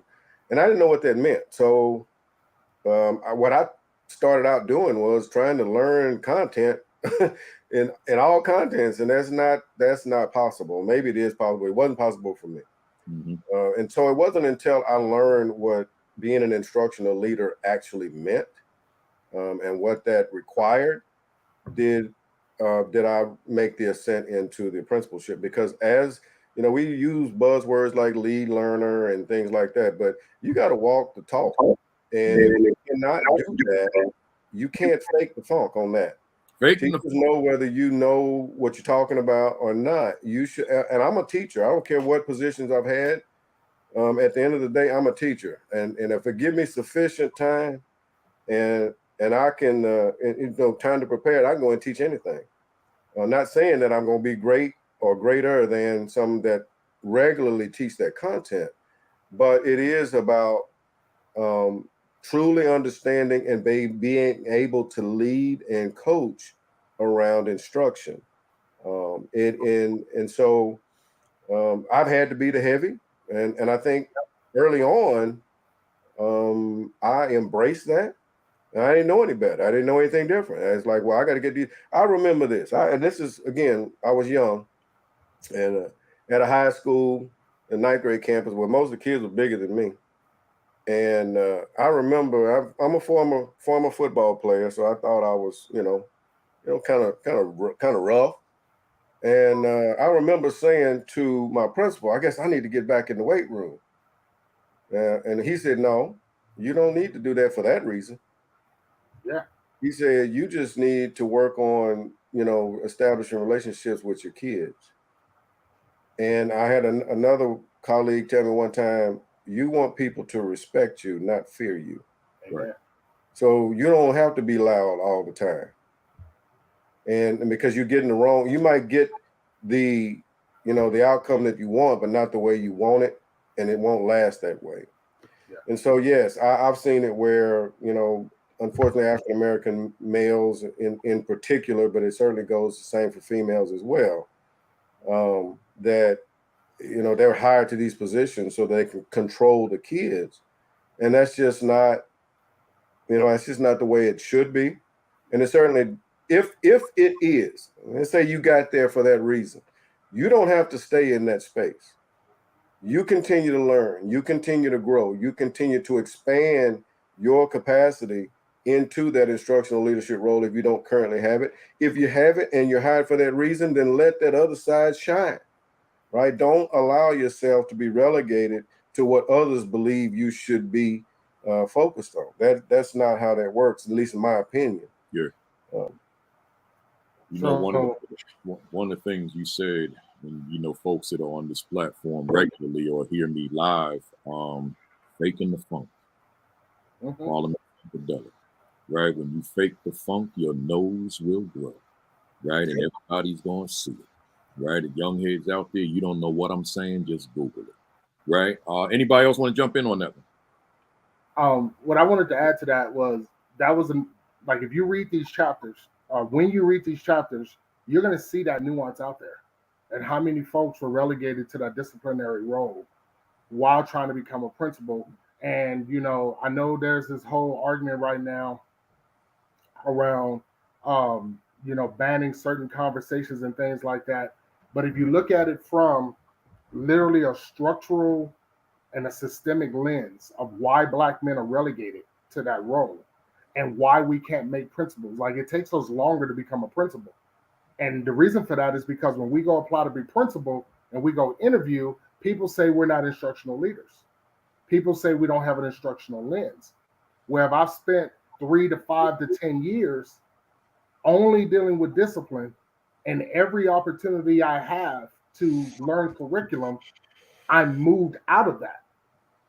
They keep us out of curriculum because it's safer for us to be in that role. And then when we want to move to another school, because I've seen it in my former district, you want to move to another school, they want to keep you there. In the former district where I started my educational career, I know multiple Black women and Black men who remain administrative APs, discipline APs for the majority of their career before they ever are considered principal, because they are the saviors of that school. So one of the things that I would push all of us to do when we are in a position to change that, change it. I was blessed with a phenomenal assistant principal, Jamil Thompson. If he's on this call, he's over in DC. He runs his own school now. After our first year together, I moved him out of being the heavy. I said, you will run the master schedule. He was like, what? You will run advanced placement, and you will run the freshman academy, and you will have your own counselor, and you're going to run it like a mini school. Why? Because I didn't get that opportunity. Now I did. Now my principal did give me the blessing of having a balance of both, but I moved him out of that. I'm like, no, you're going to be straight instruction, because I knew that if he did that, when he walked into a space, which he did, he wound up moving back to DC. He's the assistant principal. He becomes the principal. Then he gets recruited to open his own school. So now he runs his own school. But that's what it is for us as Black men, and we have 2 Black women on this call. When we're in position to change it, change it. This book is one of those platforms for people to actually see. We know this already, Principal Kafele. Everybody in this country has read that research. They have heard that call, but they never heard it from people actually telling you. They read articles, they read some books. No, we're telling you why we get relegated to that, and we're telling you how to get us out of that. In my network, We're literally focusing on that. Now, let's flip it real quick, and then I'm gonna stop, because we got to be real with ourselves too. Because I know some black men that I've had conversations with who refuse to not leave the disciplinary lane. And I'm like, why are you staying in that lane? Like, we need to move, because sometimes we lean into our comfort because we've been developed and trained that way. Yeah. We got to get outside of our comfort zone and say, okay, I'm going to go and jump into the instructional lane. Yeah. You know, let me do this, because my next question was actually to you, Aaron, and you're speaking to it. You know, unless grad school students have some very special outside of the box instructor, grad school isn't necessarily going to prepare a future African American school leader for the challenges of leadership while Black. Nope. So my question then is the generic grad school program enough for the African American grad school student, or does the student require something that speaks directly to what it is to be an African American school leader, such as fighting the good fight? Talk to us about that, and then I'd be interested to hear any other perspectives on that. So in the first part of that, the generic grad school structure doesn't support anyone. There was a study that just came out from white male principals that said that they are ill-equipped to manage schools in urban education, yet they keep getting hired in urban education because that's one of the majorities. So no, generic, that's not going to get it. Who is it? Dr. Geneva Gay, when she wrote the book Cultural Responsiveness, that was about higher ed. That was about making sure in higher ed, every single higher ed classroom has a multicultural stream. She said specifically, there should not be an elective multicultural class, that everybody should have multicultural in every single embedded curriculum, which is what I'm doing in my network. We're making sure that DEI is everywhere. There's no separate this and that. We're trying to make it embedded. So no, the generic one doesn't work. And then what happens is, yes, we need specific differentiated PD. I wrote an article years ago with Forest of the Rain with Dr. Michael Robinson, where I talked about culturally responsive instructional leadership and culturally responsive professional development for Black leaders. The reason for that is because, just like with children in the classrooms, we need differentiated PD based on our experiences, because we're walking into a grad school and into a school system that has that gaze on it, that white gaze. When all this stuff was created, it was created from one experience, one culture, and one lens. So we're operating in a system that is that is almost counter to our cultural norms, like the way we talk, the way we move, the way we. Aaron, you shouldn't be loud. I remember, Chuck. Remember, I told you this because I called you cursing. I'm like, I was just told that because I'm a large Black man, I should not be using my voice in the hallway. I'm like, hold up, what? Like, you're telling me that I can't walk in the hallway and say, get to class? Like I would do anywhere else because it made people nervous? Really? But then when there's a fight, everybody's calling me on the radio to come do that exact thing. I'm trying to avoid fights. So we need, we number one, and Dr. Chance Lewis said this, he said, one of the problems with higher ed, with teacher development and leader development, when we're sending teachers and leaders into urban education environments, the people who are doing the professoring have never been in an urban education environment. They're going specifically off of theory. We're not the ones being asked to go adjunct in those roles or even be clinicals in those roles. So even if we create a course stream where it's culturally responsive, you got to have experts in that. You got to have people who've been Dr. Tiffany Spicer, Dr. Carrier, the future Dr. Ayers. You need those people teaching that course, not somebody, I'm sorry if I'm offended. Just because you read it, if you haven't lived it, that theory is not meeting practice. This book is theory to practice. This is telling you what it looks like. You know, hold them books up again, because you preaching now. This is what it looks like when you put theory into practice. No one's using theory in this book, but you can identify critical race theory and Latin crit and SPED crit and queer crit and whiteness studies. You can find it in this book because it's in practice. That's why we did this, folks. And I'm sorry, I'm on now. I'm on my high horse now because you don't woke me up now because Nah, I'm telling you. that's Well, let me add to that, Principal Kafele, because I've said, and do me a hot second though. Okay. Hold them books up, y'all. So folks, like if you got another device somewhere, here we go. That's me and my wife and the daughter. If you got another device somewhere, just go to the device now, Amazon.com, right? Fighting the Good Fight. Don't leave us like get off of this platform. Go to your other device. Order the book now, right? Because I'm telling you, every author I bring on here, the book goes to #1, and sometimes it sells out, and I don't want you to miss it. Right, so just go on and order the book now, because you see they dropping this knowledge, and we ain't nowhere near finished. I got a lot of questions to ask, right? So get your book, order it now, and then I promise you, by later on, a few hours from now, you'll be seeing it sitting there #1. That's what it does. I appreciate that. Go ahead, Isaac. No, so all I want to say is that I'm also an assistant professor as well in our master's program, and I've said this many times. I think there's many ed leadership prep programs that are really good at giving you the nuts and bolts, the foundational pieces, the legal side, the things that you need to know just to be able to have a legitimate interview, right? Mm-hmm. But nothing truly prepares you, at least currently, for the principalship until you're behind hit the seat, because you think you're ready until you're behind hit the seat, and when the weight of the world comes down on you, if you really understand your responsibility, when the weight of the world comes down on you, you got to know what to do with that, and you got to be courageous and even when you're scared, to deal with what that really means. And so, I had an internship before we could even do student teaching at my school. You had to do an internship.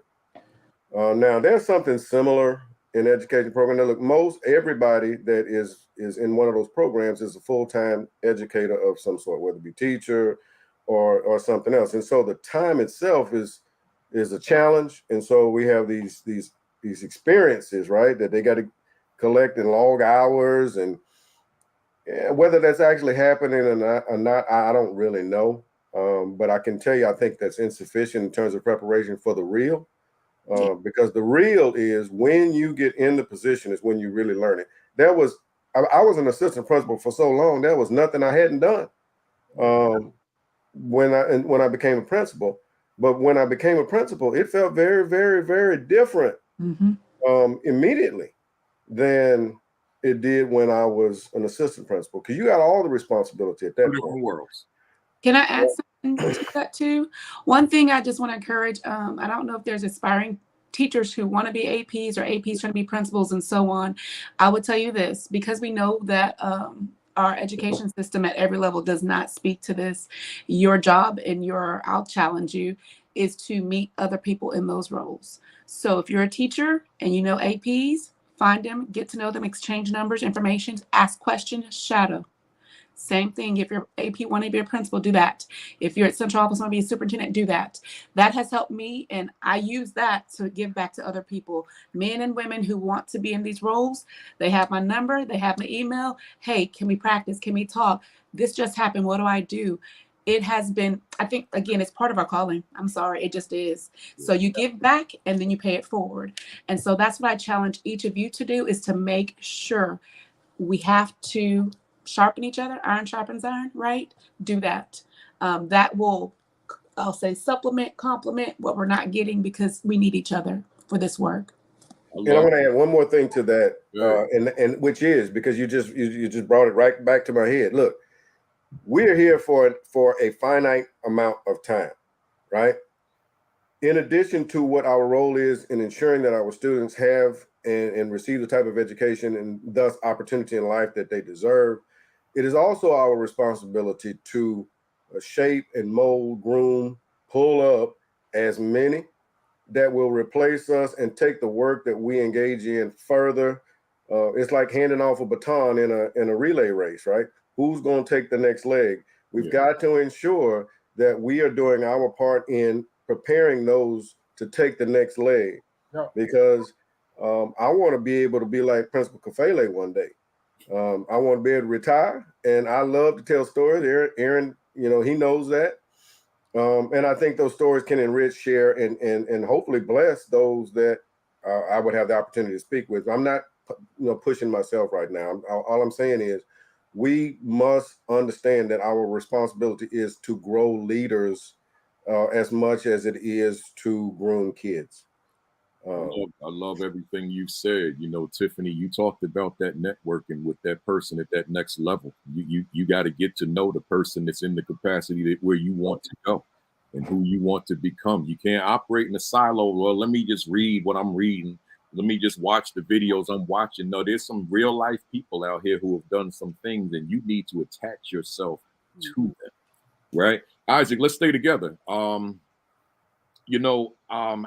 remember, and this is me reflecting, I remember vividly wearing my blackness on my sleeve. I mean, I'm doing it right now with this jersey on. I told you I wear these jerseys. All 95 of these sessions have had a Negro League jersey or a major league player who played in the Negro Leagues, like a Hank Aaron, like a Willie Mays, and went on and became a major league player. So I may wear their major league jersey, but I'm wearing this stuff on my sleeve. So as a principal, I vividly remember wearing who I was as a black man on my sleeve. Everybody can't do that.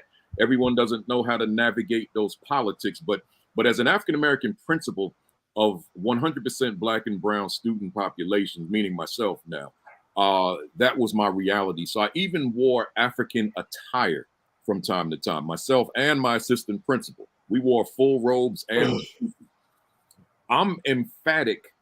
And I mean, I'm vehement that African-American leaders must never lose sight of the historical significance of their leadership in these contemporary times. Who and what we are matters. And I mean, that's me. It's a very strong opinion. So what I want to ask you, with that said, again, a strong opinion. I'm curious about your beliefs, your values in this regard.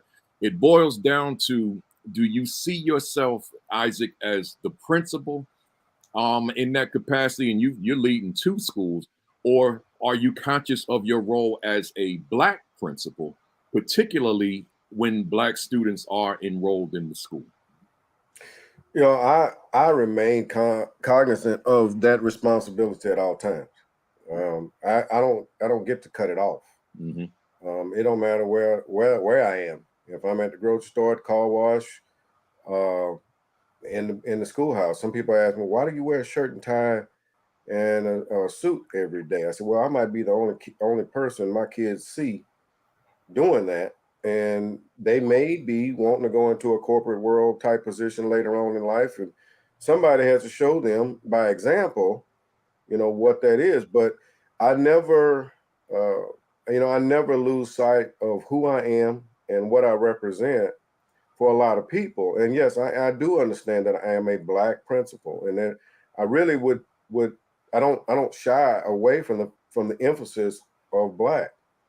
Because you might say, well, I just want to be a principal. No, you have to understand, at least this is just my opinion, that I'm always a black man and a black principal. I teach that to my daughters who, hey, understand and always be aware of your surroundings and who's around you, no matter what situation that you're in. And if you take for granted that you're looked at completely differently, maybe by some people. I have friends that I truly know that our color difference does not matter, but I will not make the assumption that applies to the masses. And so I understand what my position brings in terms of responsibility.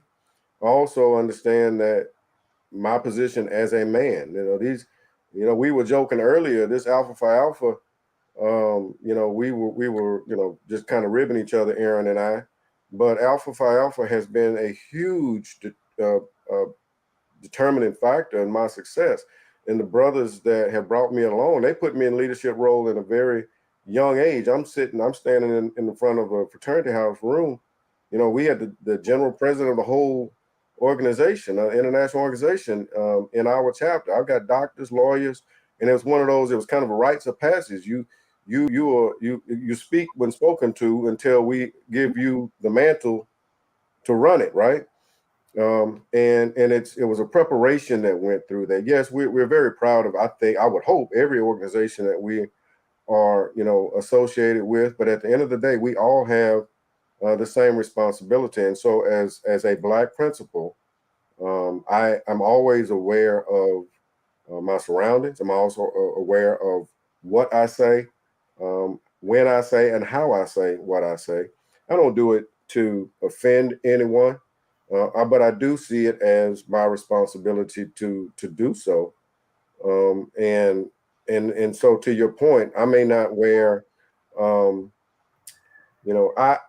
always conscious of my presentation and how I present myself. So I think it's a huge part, right? I mean, for some people that means relevance, and I'm gonna play whatever part I got to play so that I can do that which I need to for my students. Yeah. Hey, Anybody else want to jump in here? Real quick, Principal Kafele, here's something interesting that Isaac said, and what you're talking about, wearing our Blackness, African Americanness, Afrocentrism on our sleeves. I remember being asked when I was starting to become an assistant principal, I was asked a very specific question. I can't remember who asked. Are you going to be a Black principal or a principal who's Black? And I said, I'm going to be both. And they look at, see, I said both. I didn't say the. I said BOF, both. Both. Just like BOF, both. And they said, what do you mean by both? I said, because I am Black, I will always be seen as a Black principal. However, in the Black community, I may be seen as a principal, who's also Black. That's what happened when I became principal in Colorado Springs. People knew my name, but then they were like, wait a minute. He's the principal and he's Black. So it was a little both. And then I'm going to end on this real quick so my sisters can get in. I want y'all to think about what Dr. Carrier just said, what Isaac just said, about showing up as our full selves. We don't mean to offend anybody, but everybody else gets to show up as their full selves. Yeah. Remember, we operate in a school system that was built by one particular culture and gender. So when we show up as ourselves, we are almost in an act of resistance. And that's why it's problematic. That's why you see all the bans. People are like, why are they banned? Because people are trying to control Black and brown and Asian and LGBTQ bodies. I'm just going to go there. They're trying to control bodies and trying to keep us assimilated to one pattern. So when we show up as ourselves, it's an act of rebellion and resistance, and it makes people uncomfortable just by being in the space. So I love, Principal Kafele, that you asked that question. We wear it on our sleeve. And some of us struggle with that because we're in an environment where we're the only one. And as you read our chapters, there are people talking about what it's like to be the only one. And in Dr. Spicer's, the first ever. What is that like to show up to be a Black man, a Black woman, Hispanic, Asian in an environment where I am the first and I am the only one? And do I get to be me, or do I have to be what y'all want me to be that makes you comfortable? And that's what we got to wrestle with. And I'm going to say, here's the challenge. Be you. Do you, boo. Be you. I know that's old. Do you, boo. I know we don't say that anymore. But I want to jump in. Can I jump in on this one? No, definitely. Go ahead. So I'm going to mess up his name, but the singer Toby Inegwe, yes. I messed it up. He has a song. It's called Hella Black. And he says, I'm just hella Black. Your fault if you're offended. And so I love that. And I show up as me, as hella Black as I am, every day. And I don't apologize for it. I take it as, wow, what an opportunity to show people the beauty of Blackness and the multiplicity of it. As a Black woman, it's something that I'm very conscious of with my hair.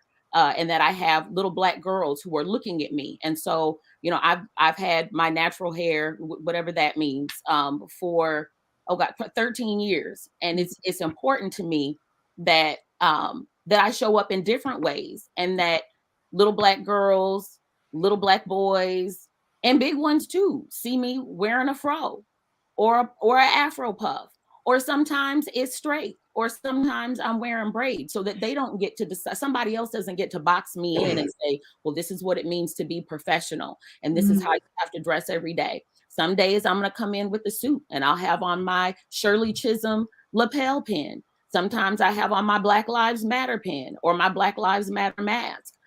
In my office, you will see Black artwork. And it's important to me that everybody see that, and that they know this is what to expect with Principal Ayers, with Mrs. Ayers, because this is the energy that I bring, and that it's and that is beautiful, and that everybody's energy is beautiful. And when you show up as your authentic self, you give other people permission to show up as their authentic selves. Yeah. Yes. Yeah. And I'll just add, I'll go 30 seconds or less. You got it. Go. Miss Ayers, to her point, I'll say for us, because she just brought it up, is, are you looking at me because I'm Black, or I'm a woman because I'm a Black woman, right? It's that combination. And I'm aware of it. And I've interviewed different places, and I've had to question, should I wear my braids? Should I slick it back? Should I press it out? But my white counterparts and my friends, we talk about this. They say, girl, I've never had to think about that. And I said, but I do, and so we wrestle with that every day. But it's just, to your point, be you, love you, be secure in yourself, and represent. Because here's the thing, if you're supposed to be there and they want you, they will take you as you are. And if you're not, it's okay. They're lost, right? So be you, be secure, love on yourself. And when you need that love, go say, hey, girl, hey, can we talk? I need you to fill my cup right now because I just got beat down, right? So just make sure that you just know who you are, get to that place where you're secure. There was a time, and I'll be very transparent, I had a perm forever. I was not going to go natural. I wasn't going to wear braids. And then I was like, wait a minute, I'm trying to work out every day. I got to put braids in. This is not going to work. So I was like, okay, no perms. It's straight. It's big and it's straight. I can braid it. I can do whatever, but it's me, and I'm secure in that. And so I think we, as Black women, Black men, have to be secure in who we are, and then just move forward. And then again, to your point, Ms. Ayers, it gives people permission to be themselves too. So kudos. I love it. Hey, folks out there in the audience, hit that share button, hit that retweet. We ain't nowhere near finished. Hit that share button, hit that retweet button. Let them know we're on here and the fire is raging. Just listening to your responses and reflecting on my own life. One of the things that I love about my life is that I'm able to be my authentic self.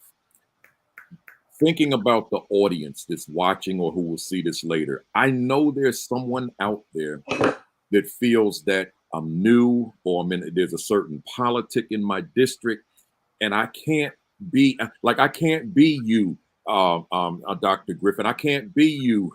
I can't be any of them. I can't be Principal Kafele, right? I gotta conform, or I'm not going to last. And I understand that. But I made a decision early in my career as a teacher, and then subsequently a principal. I've got to be my authentic self, or I can't live with the person in my mirror, nor can I look at my wife in her eyes or my children in their eyes. So did I get into trouble? Yes. Good trouble. Media trouble. New York City press trouble. Suspension trouble. Termination hearing trouble, but I'm good with that, right? Because at the end of the day, I could be myself. Now, I'm not going to be careless and reckless and tell someone out there watching, just go in there and be. No, you got to know how to maneuver it and finesse it, but ultimately you got to get to a point where you could be you. What a beautiful thing, man, to wake up in the morning and to just be yourself. And then go to sleep at night and start it all over the next day, right? So that's it could be a long-term goal. Because again, I don't want to be careless with somebody listening to me that's new to the administration. Man, Kafele got me fired up. Bang! And then they go back to work Monday. And ready. You know, so you gotta finesse it. You know, when I went Hey. through being on all the news channels because I was Kafele. beating myself. You know, stuff happens. Go ahead, jump in here. Go ahead, Aaron. I thought you called my name. Hey, Principal, which book was it? You wrote a book. The first time I was introduced to you, your book was called "Is My School Better Because I Lead It?" I lead it. The first couple of chapters, when you wrote your introduction about who you are, you talked about people didn't believe you could do what you were going to do. Yeah. And then 3 years later, you at the top. So I'm gonna say this to everyone. Number one, if you gonna be you, you better be good at being you. Yeah. Because if you're not good at being you and you don't get those results, it's gonna be a problem. Principal Kafele was him, and he got results. So let's get back to the meat and potatoes of leadership, which is academic and social outcomes. If you are being you, you better be good at being you. Yeah. Don't be good. Don't fake the funk and just be you, just to be you, and you're not getting results, because that's going to be a problem. That's number one. Number two, give people a runway. I just had a talk with a person I'm about to start mentoring in my network, a new African American leader. I said, brother, give people a runway. He's like, man, but I see you. I'm like, bro, it took me 9 months before they finally saw who I was. You got to give people a runway. Don't just go people a runway. Build your relationships. Be a little of you before you let it all out. Don't just go in there and start tearing down the whole system, and then you're not good at what you do. You got to be good at what you do to be who you are. Now, let's be real. If you're not good, don't do that. Yeah, and it matters how you do it too. I tell my APs all the time, hey, look, don't do what I do the way I do it. Understand? Because see, I'm much further along. You trying to get to where I've been and returned to, but you can't get there. You try to do it the way I do it, because there's a whole different dynamic. My whole mindset is very different than it was the first time. So just be cognizant of that. I try to remind them of that all the time. You're absolutely right. And I might even add, just because you think you're good, see, get some opinions from some other people as to whether or not you're really good, because you might be only good in your mind, right? A legend in your mind. So you might want to get some other folks to let you know if, you ain't quite there yet. You still got some growing to do, right? Hey, Tiffany, let me go to you. Mm-hmm. I gave this conversation topic, as I said from the top, leading while Black, and did so because I feel strongly that the experience of the Black principal is a very different experience from the non-Black principal on many levels, a multiplicity of levels. And if we were to discuss it, just keep this conversation going. If we stayed on here for 40 hours, a typical work week, not in education, but the 9 to 5, we still wouldn't exhaust this topic, because there's so much to talk about. So I got this two-parter for you. First, what are the challenges, Tiffany, to the African American principal? And this gonna get a little heavy here, maybe. What are the challenges to the African American principal who may have an African-centered consciousness in a world of critical race theory hysteria? Woo! So, and right now I'm not a principal, I'm a chief of staff. I do know that this is a chess game. This is not a checkers game right now. And the conversations that we're having amongst me and my Black colleagues is people don't even know what critical race theory is. Can we just say that? Yeah. So educating people about what it is, what it's not, where it's used and where it's not. And I love my district. Our board, they said, hey, what is this? And so was able to get an article and said, hey, let's present this to them so they understand. My board, thank the Lord for them. I love them. They were like, we got it. Thank you. Not an issue. Now, some of my other counterparts, and this is all in Texas, because y'all know we are just hot in the news all over the place. Mm-hmm. They're not having it so easy. And so I had a friend of mine in another district. She called me. She goes, they just called my school out. And they just said that we have this with, Black teachers and Black this. And she was like, what do I do? And so I said, let me tell you. I said, first of all, we're going to approach it a different way. And so we had a conversation about how to respond. So right now it's like, we can't get upset. We have to keep our peace, and we have to frame everything, because if not, it's going to be called critical race theory, even if it's just my attitude or my mindset or my thoughts or my words, right? So we have to be, I'll say, smarter than the average bear. That's the nicest way I can think about saying this right now. And we also have to know how to frame and educate. This is about educating people. Right. Because they do not know what it is. And it's not even applicable to what we're doing in K through 12 education. So yes, I can say it all like this here, but when I'm out in the world and in my space and education, it's a civilized conversation. It's an education. It's okay, like, tell me what you think. Tell me what you're hearing. Tell me your procedures, what you're hearing. Tell me what you hear in the news or what you read in an article. And then let's have a dialogue, because that just gets me fired up. I didn't even learn about critical race theory until I was working my doctorate. How about that? Undergrad, no. Master's, no. PhD, yes. Yep. And it's because I wrote from that lens, and people don't know that. Oh my God. Yeah. So it's we got to educate people and silence the people who don't know what they're talking about, but in a very nice, political, savvy, chess playing way. One of my blessings is, I obviously do a heck of a lot of presenting. And it's not just to audiences that love Principal Kafele. It's wherever. And I get to go deep into critical race theory in terms of what it is not. And what I typically do is, because of what I know about history, I'll just start talking history, whether it be Reconstruction, whether it be the origins of Black Wall Street. Yes. Whatever, I don't have to talk about the massacre. Let's talk about why they created it. And when I do that, the folks, I got a captive audience. I don't care where I am in the country. They're like, wow. And I said, something, folks? I could call what I'm saying to you, I could call it Black history, but I refuse today. I'm giving you American history. It's information, events, things that happen right here in this country that nobody bothered to teach you, which is inclusive of the light bulb that's shining for you to be able to see me. They told you something about Thomas Edison, but they didn't tell you about his assistant Lewis Latimer.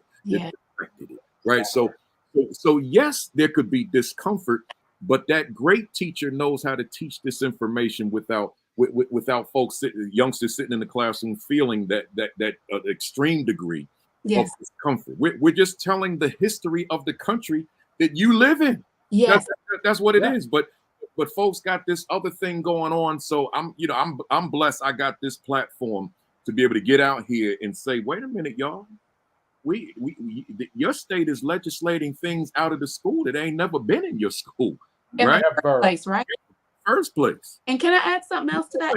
Go ahead. So I'm gonna just have an education professor kind of moment. So there's a narrative, right? So there's a narrative that all Black students are bad, right? But there's a counter narrative, and our responsibility is to provide the counter narrative. So APs who are listening, principals who are listening, teachers who are listening, let them speak. Let them speak, but be prepared to share the counter narrative. Share it in love. Don't be offensive. You listen first, and you say, you know what, can I share a perspective? And you share it. That will bring about the change. That will make people think again before they open their mouths and say something that may be incorrect. So just make sure whenever there's a narrative, always provide the counter narrative, because it's out there. It's out there. And Tiffany, I had the same experience you had.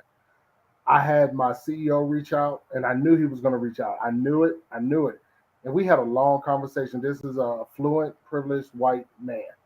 He reached out. He said, talk to me. What is critical race theory? I gave him the resources. I broke it down. I told him I used it in my dissertation. I used it in my writing. And I said, but it's not in our schools. And he said, well, why are people saying that? I said, because they're calling social-emotional learning and restorative justice and cultural responsive and cultural relevance critical race theory. And he frowned. I said, they even call my job critical race theory. Now they're like, what? So I broke it down. Then the school board, I mean, not school board, but our board of directors, because we're a charter management organization, they reached out and I educated them on that. So to your point, educate people, give them the alternative. And I see what you put in there, JT Taylor, in the chat. Whenever I get up in front of groups, and Principal Kafele, me and you have this in common, I go historical. And I tell people, critical race theory is about systems and structures. It's not about black and white. People are making it black and white. I said, so let's go all the way back to John Punch of 1640, who was the first legalized slave. Let's go even before that. Let's go to how indigenous people were educated in Christianity to get the savage out of them, and how boarding schools in Canada that we're focused on actually existed in the United States. And I didn't find that out until 6 months ago, that we had boarding schools in the United States. I said, this is a study of systemic structures that were based on race and racism to ensure a white supremacist culture over other beings.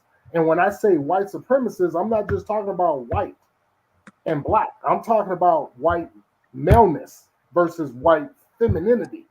And I'm like, critical race theory is not just black, white race. It's also whiteness as a concept versus blackness as a concept. And when I break that down for people and show them the structures and just educate them, like, look at the structures that we've had in place when the AIDS epidemic broke out in the 80s, and the structures that were put in place and the laws that were being written against gay people. And then in COVID-19, we have LGBTQI people who can't give blood because somebody said that they were the reason for COVID. Asian American people's were being rounded up. After 9/11, Muslim American people's getting rounded up. I said, that's systemic, that's structural. And they said, well, it's not law. It doesn't have to be law.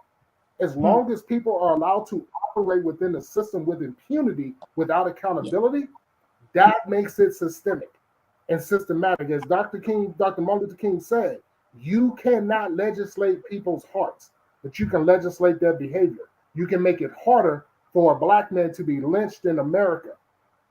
You don't have to change their mindset, but you can make them think twice about doing what they're going to do because there's accountability.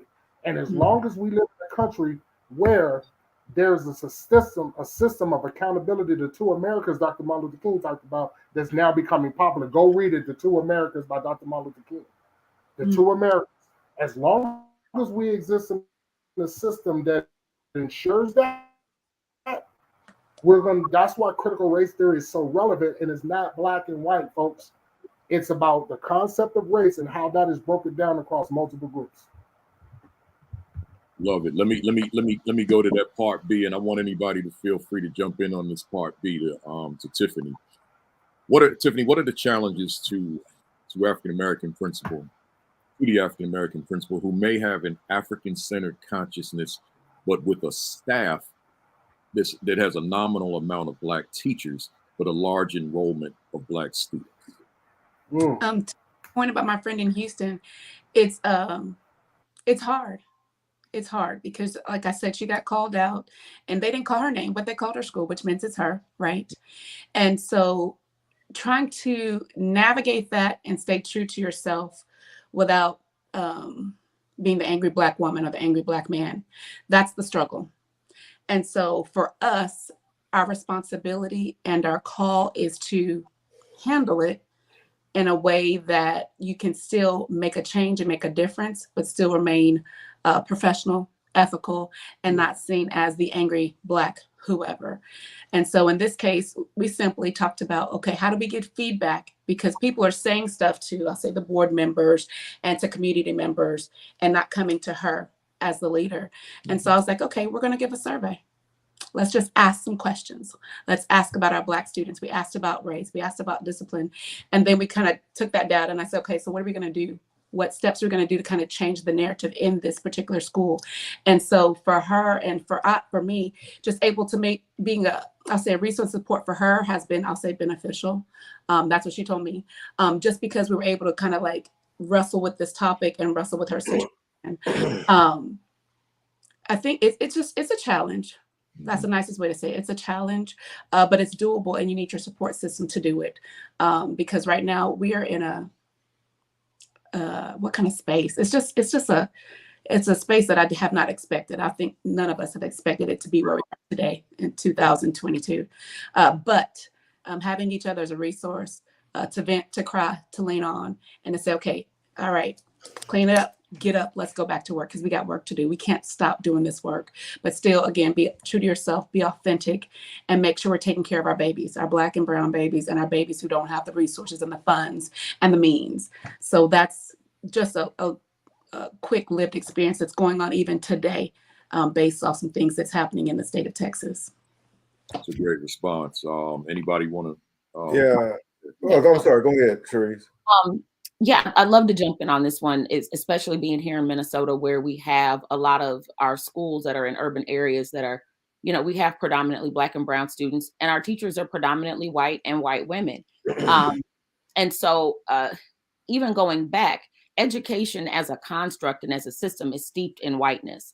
Even if you're in an all Black school with all Black staff, whiteness as an entity, as a system can still prevail, where we have a culture where we're more concerned about compliance than we're concerned about care and the heart and education. And I've seen that in all Black settings. And then I've seen it in, more multi-racial settings. I have found that it's good to be, and I say this in the chapter, be curious and not furious, but to ask questions when people are bringing problems to you, really ask questions to force people to be reflective and really interrogate the systems that are operating. And so when I was in a school where we were worried about hats and hoods, and kids shouldn't be able to wear hoods because it's disrespectful. I'm like, well, how is it disrespectful to who?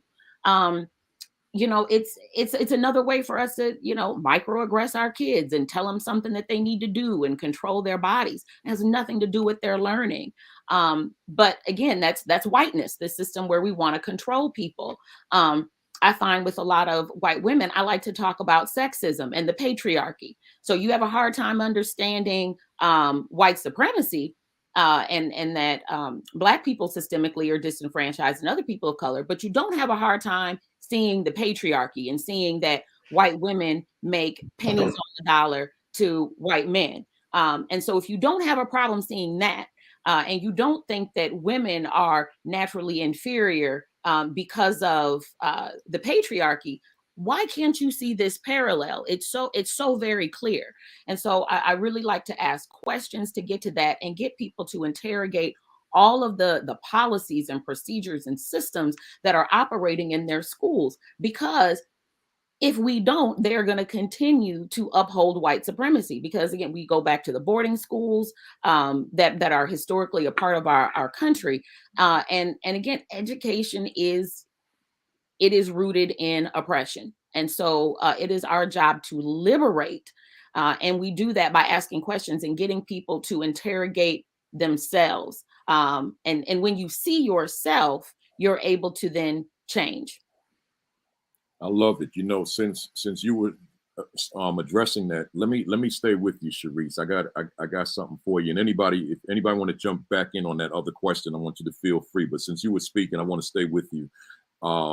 As you know, Cherise, there are Black principals leading in communities that are predominantly white.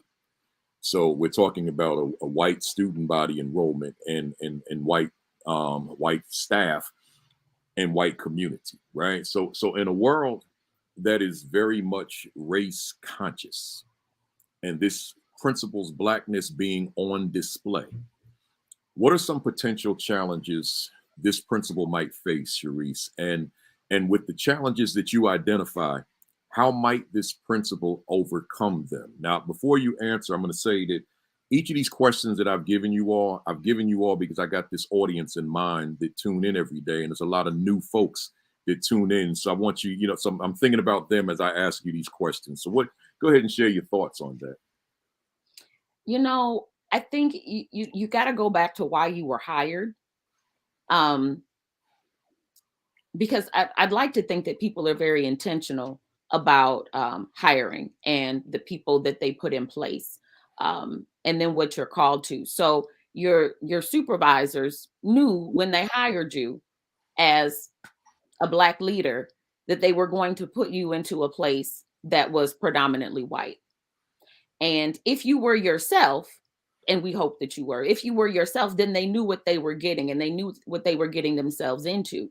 So you have to walk in confidence, that you are there for a reason and you are there to be yourself. And even if the people who hired you didn't know, so sometimes there's a surprise inside. You can open a box of cereal and not realize that there's a surprise inside of that box. And that's, that surprise can bless you. So even if those people didn't know what they were hiring you for, you were there at that appointed and anointed time to show up and be your authentic self.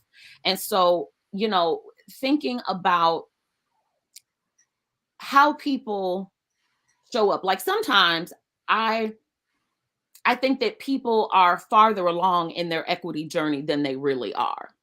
And so I've gotten better about that, about really trying to figure out where everybody is on their equity journey. And so I think then the role is to show up as that Black leader and to show the multiplicity of the Black experience, that Blackness isn't just what you see on TV, in asking people, do you have friends of other races? And I'm going to mess up the statistic, so I'm not going to say it because I don't want to mess it up. But there's a statistic out there where they talk about how most Black people have some non-Black friends, like that are friends, but a lot of white people do not have non-white friends. And so, as I think it was Dr. Carrier or Isaac, as we using first names, who talked about, hey, I may be the only person that my students see in a suit and tie every day, recognizing, hey, I may be the only real life example of Blackness that that my students and my staff and my family see.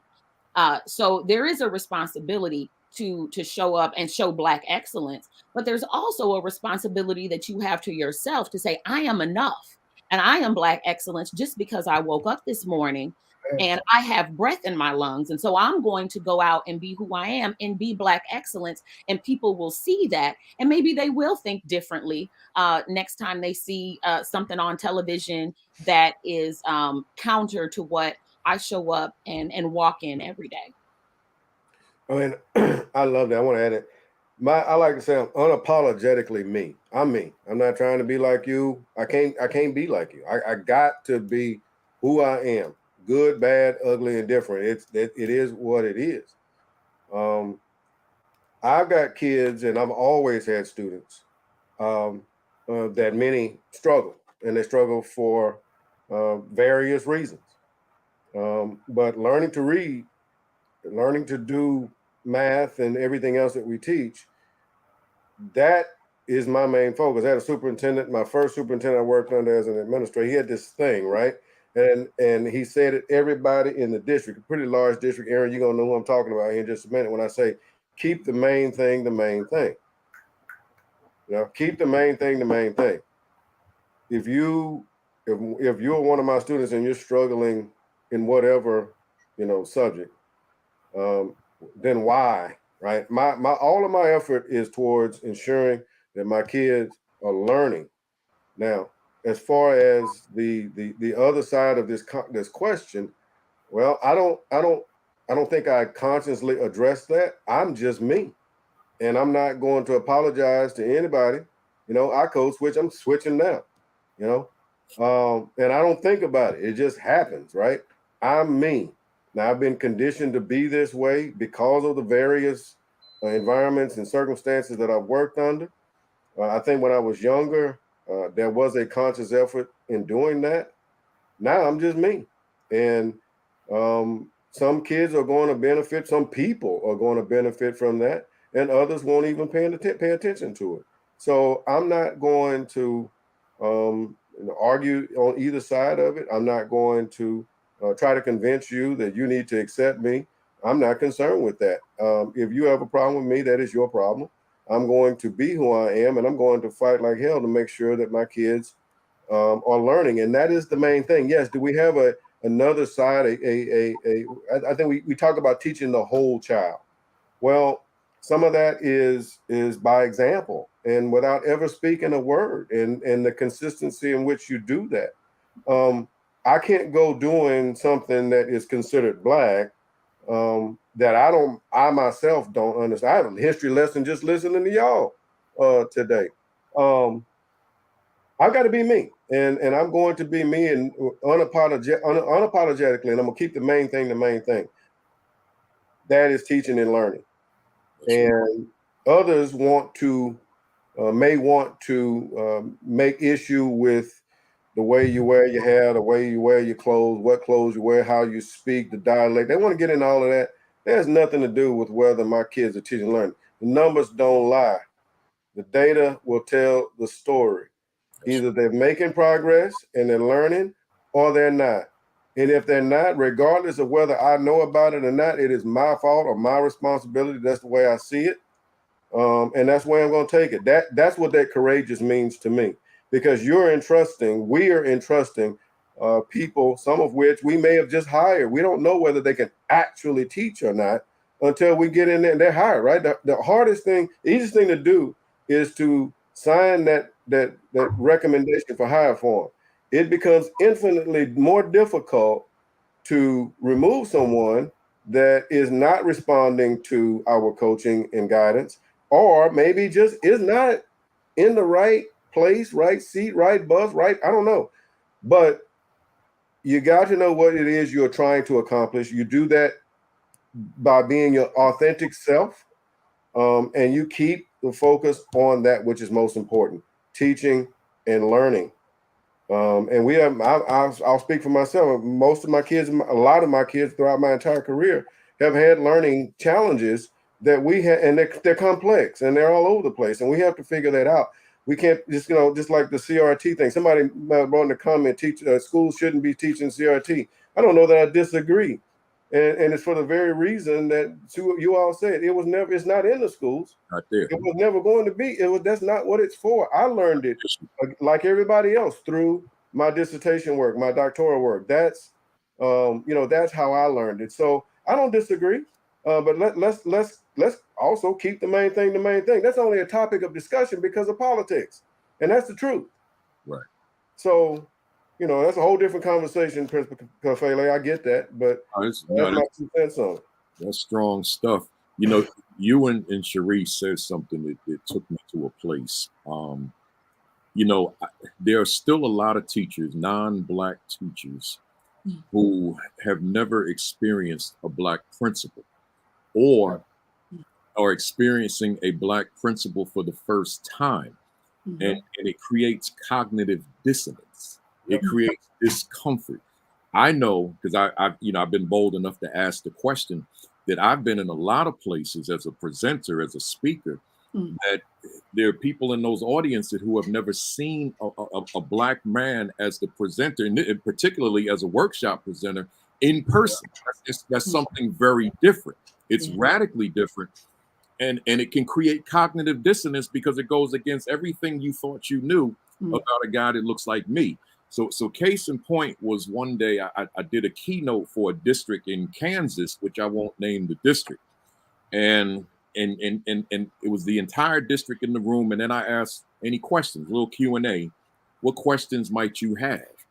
And I learned that there were people in that room who were very uncomfortable with my presence. There weren't any Black folks anywhere nearby, certainly not in that building.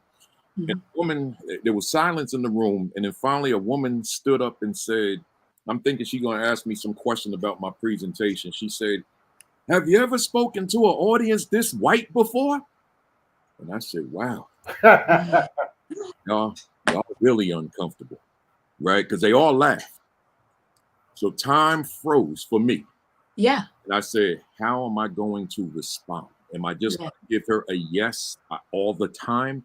Or do I use this Q&A as a teachable moment? I responded to her for an hour.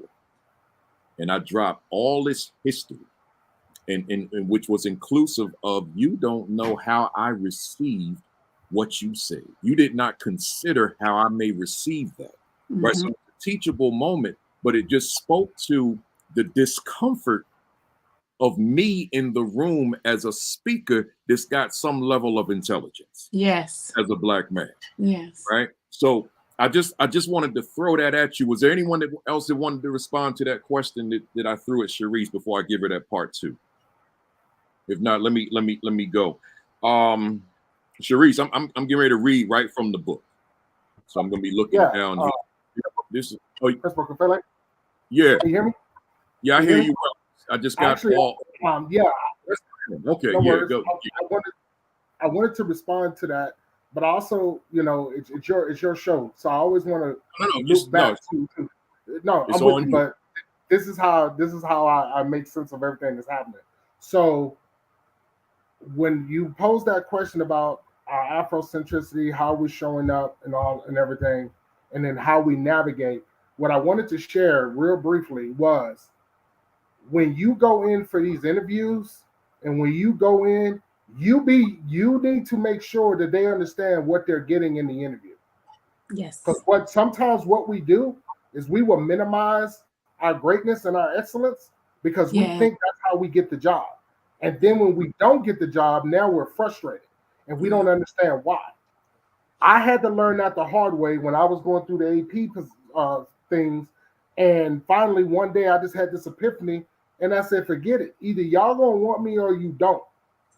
So I got recruited to Colorado Springs. And when I interviewed, I walked in and I said, I got an hour. I'm going to take the whole doggone hour and I'm going to come in here and I'm going to be who it is.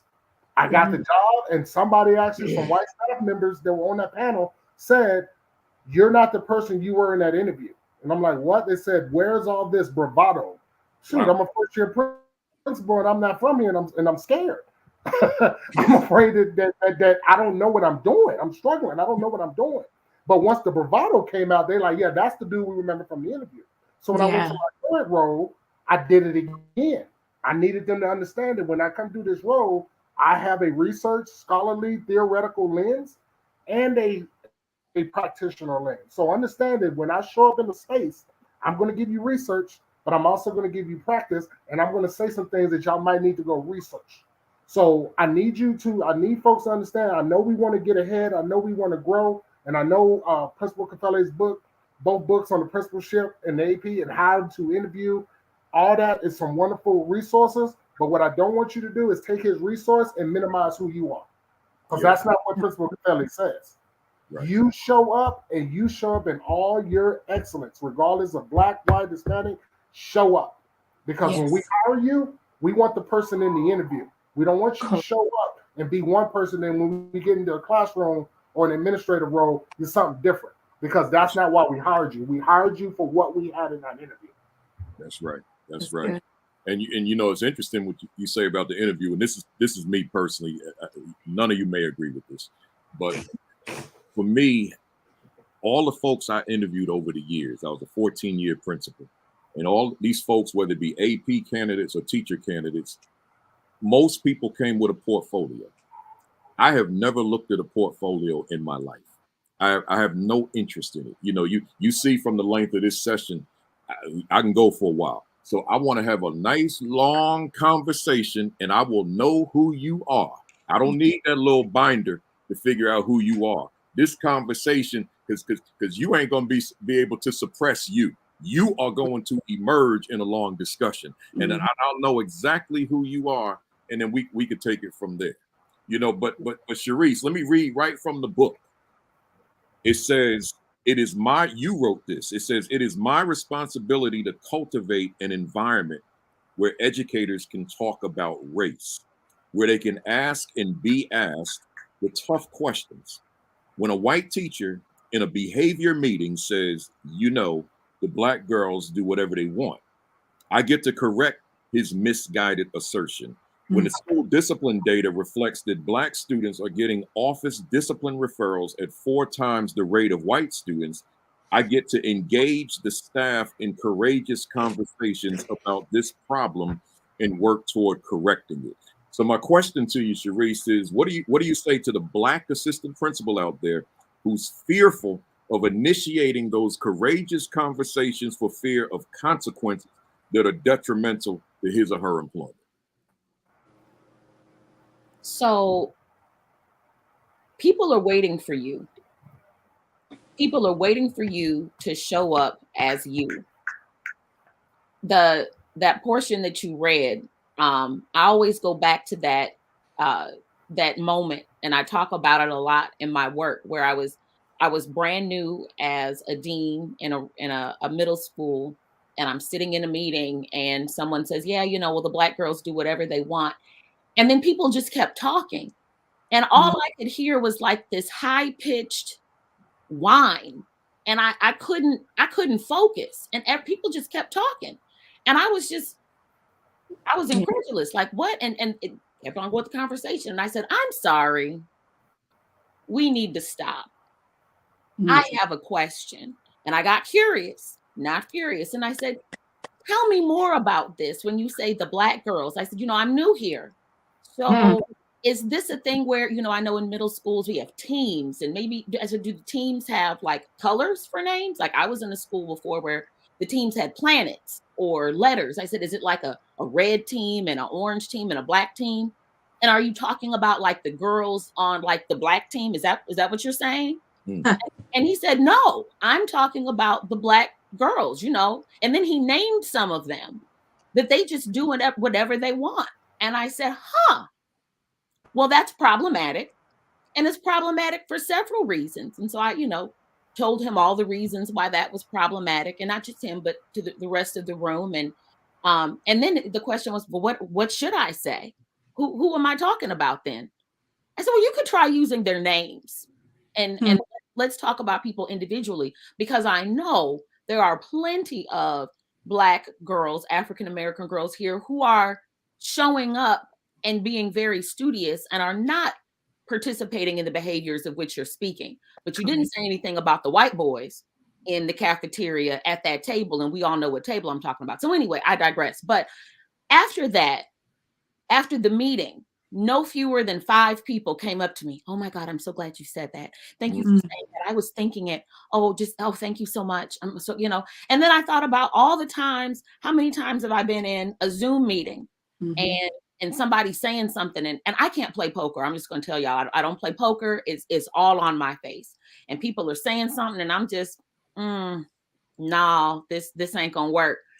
And I'll, raise my hand and ask a question or put it in the chat. And then later people will, they'll put in the chat, oh, Cherise, I'm so glad you said that. Oh, I'm so glad you asked that question. And I'm like, well, why don't you say it? Exactly. Why I gotta be the one? I gotta, here I go. And I know they're thinking, here goes Cherise. Here's, the Black woman is gonna talk about Blackness. Yes, I am.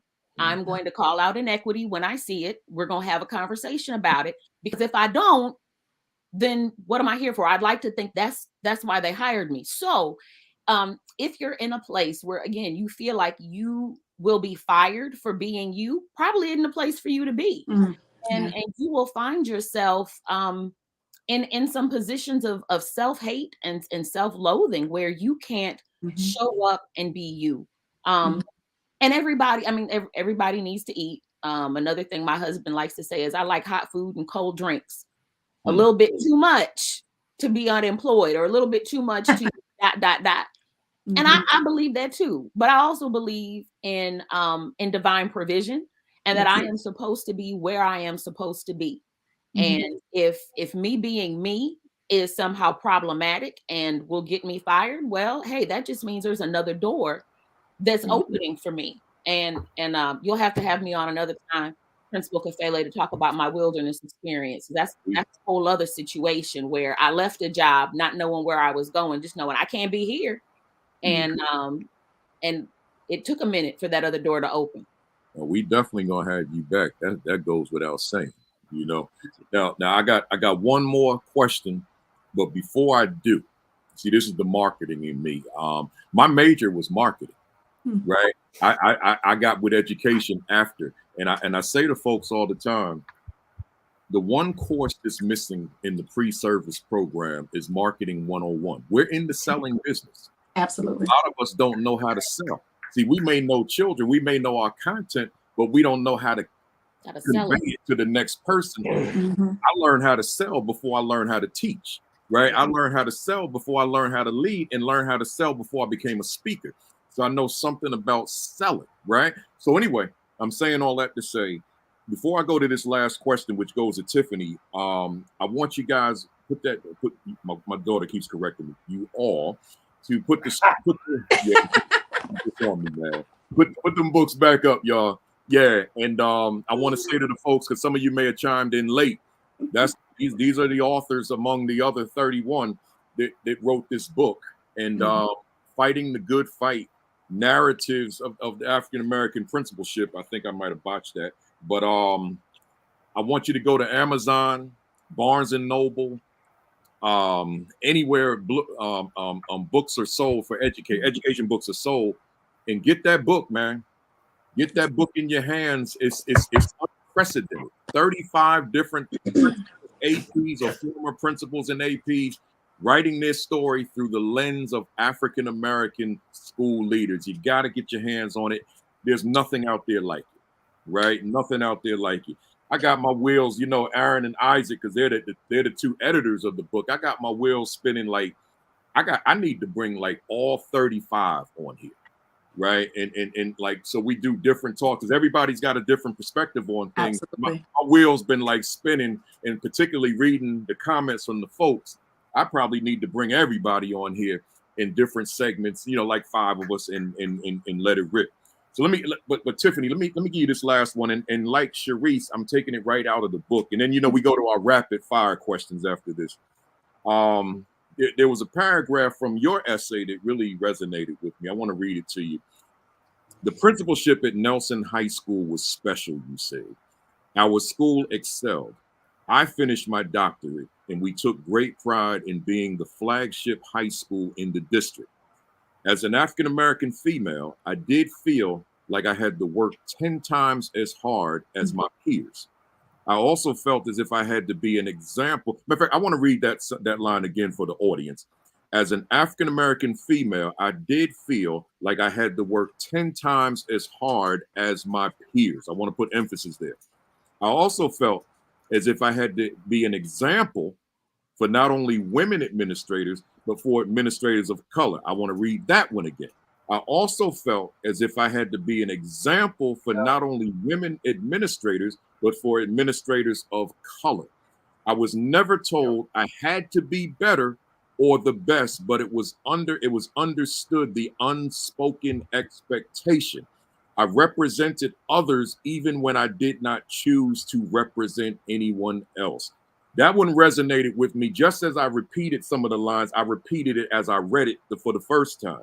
So my question to you then, how do we change the narrative of feeling the pressure as Black administrators to outwork and outperform our non-Black peers? Oh, that's a hard one. How do we change that narrative? I think we have to get more people in the role. In that particular position, I was a high school principal at the time, not middle school. And in high school principalships, I'll just say Texas because I know that data more than anybody else's. It's predominantly white male. And so you don't see females as much, and then you don't see Black females. And so with that being said, you know that there's people under you, APs, teachers, who want to be in your seat. And so they tell you, or they say it, or the little girl who I referenced, you know, whose mother wrote the email, my daughter wants to be a doctor like you one day. And so you are like under this pressure that maybe I put it on myself. I could have.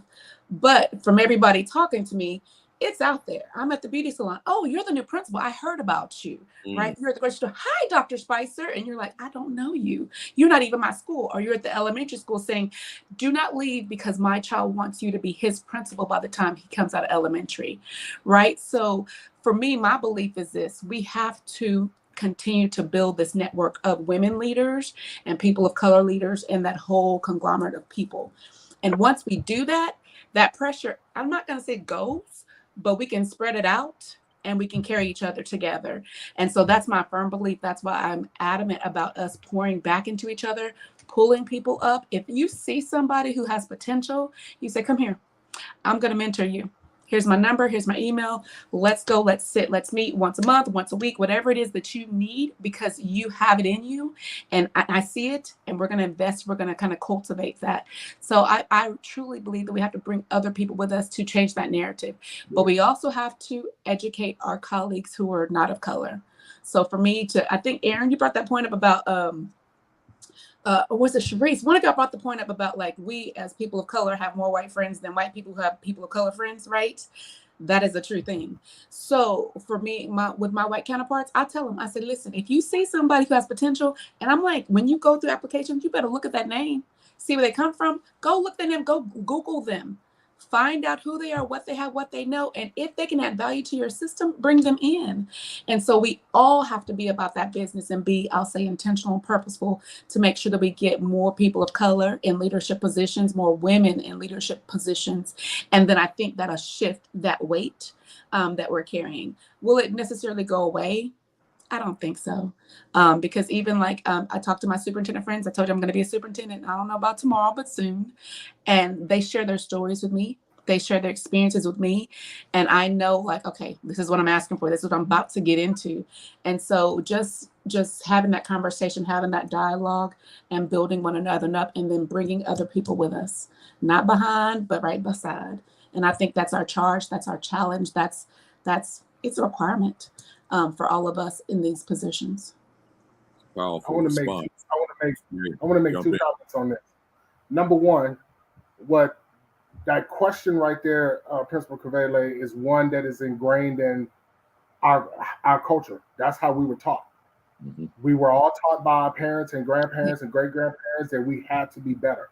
And the reason why is because we have a history in this country of certain groups of people getting ahead with minimal work, like this meritocracy that people. Meritocracy is not the problem. The problem with meritocracy is weaponized to ensure that certain people are able to get ahead before other people. So that's the issue with meritocracy from critical race theory. Mm-hmm. But here's the issue. This is how we resolve this whole narrative. When Black people do well, tell Black people they're doing well. Tell people of color we're doing well. Give us the pay and the promotions for doing the work that other people get ahead on. For example, I'm asking a question. Chuck, how long did it take you to become an assistant principal when you were a teacher? How many years of teacher did you have? So I taught for 4 years, but I was an assistant principal for 8 years. And Cherise, how long were you a teacher and how long were you an AP before you became a principal? I was in the classroom for 13 years and I was AP or dean for 4. Tiffany, how long were you a teacher then an AP before you became a principal? Mine was 3 and then 5. Okay. I was a teacher for 7 years, assistant principal for 8 years. Mm-hmm. Look at that time. Now, I guarantee you that all 4 of us know someone who is non-Black or non-Hispanic who was a principal in 4 to 5 years. We know somebody who is in our role who doesn't have our level of experience or education, don't we? That's true. Because for our intellectual property, for our experiences, for our leadership, and for our outcomes early in our career, not 20 years, that narrative would change. But we have to be a part of that narrative, but our non-Black people, our white peers have to be a part of that narrative. They have to identify that early. Like literally, like from the day we walk on campus, they have to say, great job. Great job. They shouldn't be waiting until we can prove ourselves over. Well, don't get too excited. Let's wait.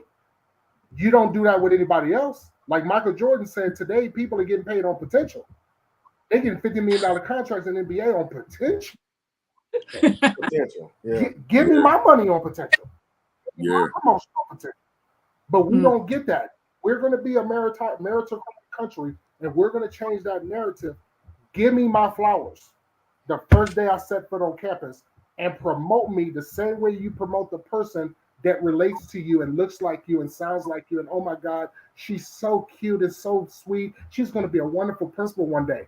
I'm a big Black dude. I could be cute and sweet and be a wonderful principal one day. Give me that same energy. Give me that same energy. We change that narrative. I'm sorry. I know we get short on our time. Hey, Isaac, before you go real quick, I just want to acknowledge that comment I just put up. Andrew Michaels. I appreciate you, Andrew. That's a student I had when I was a teacher.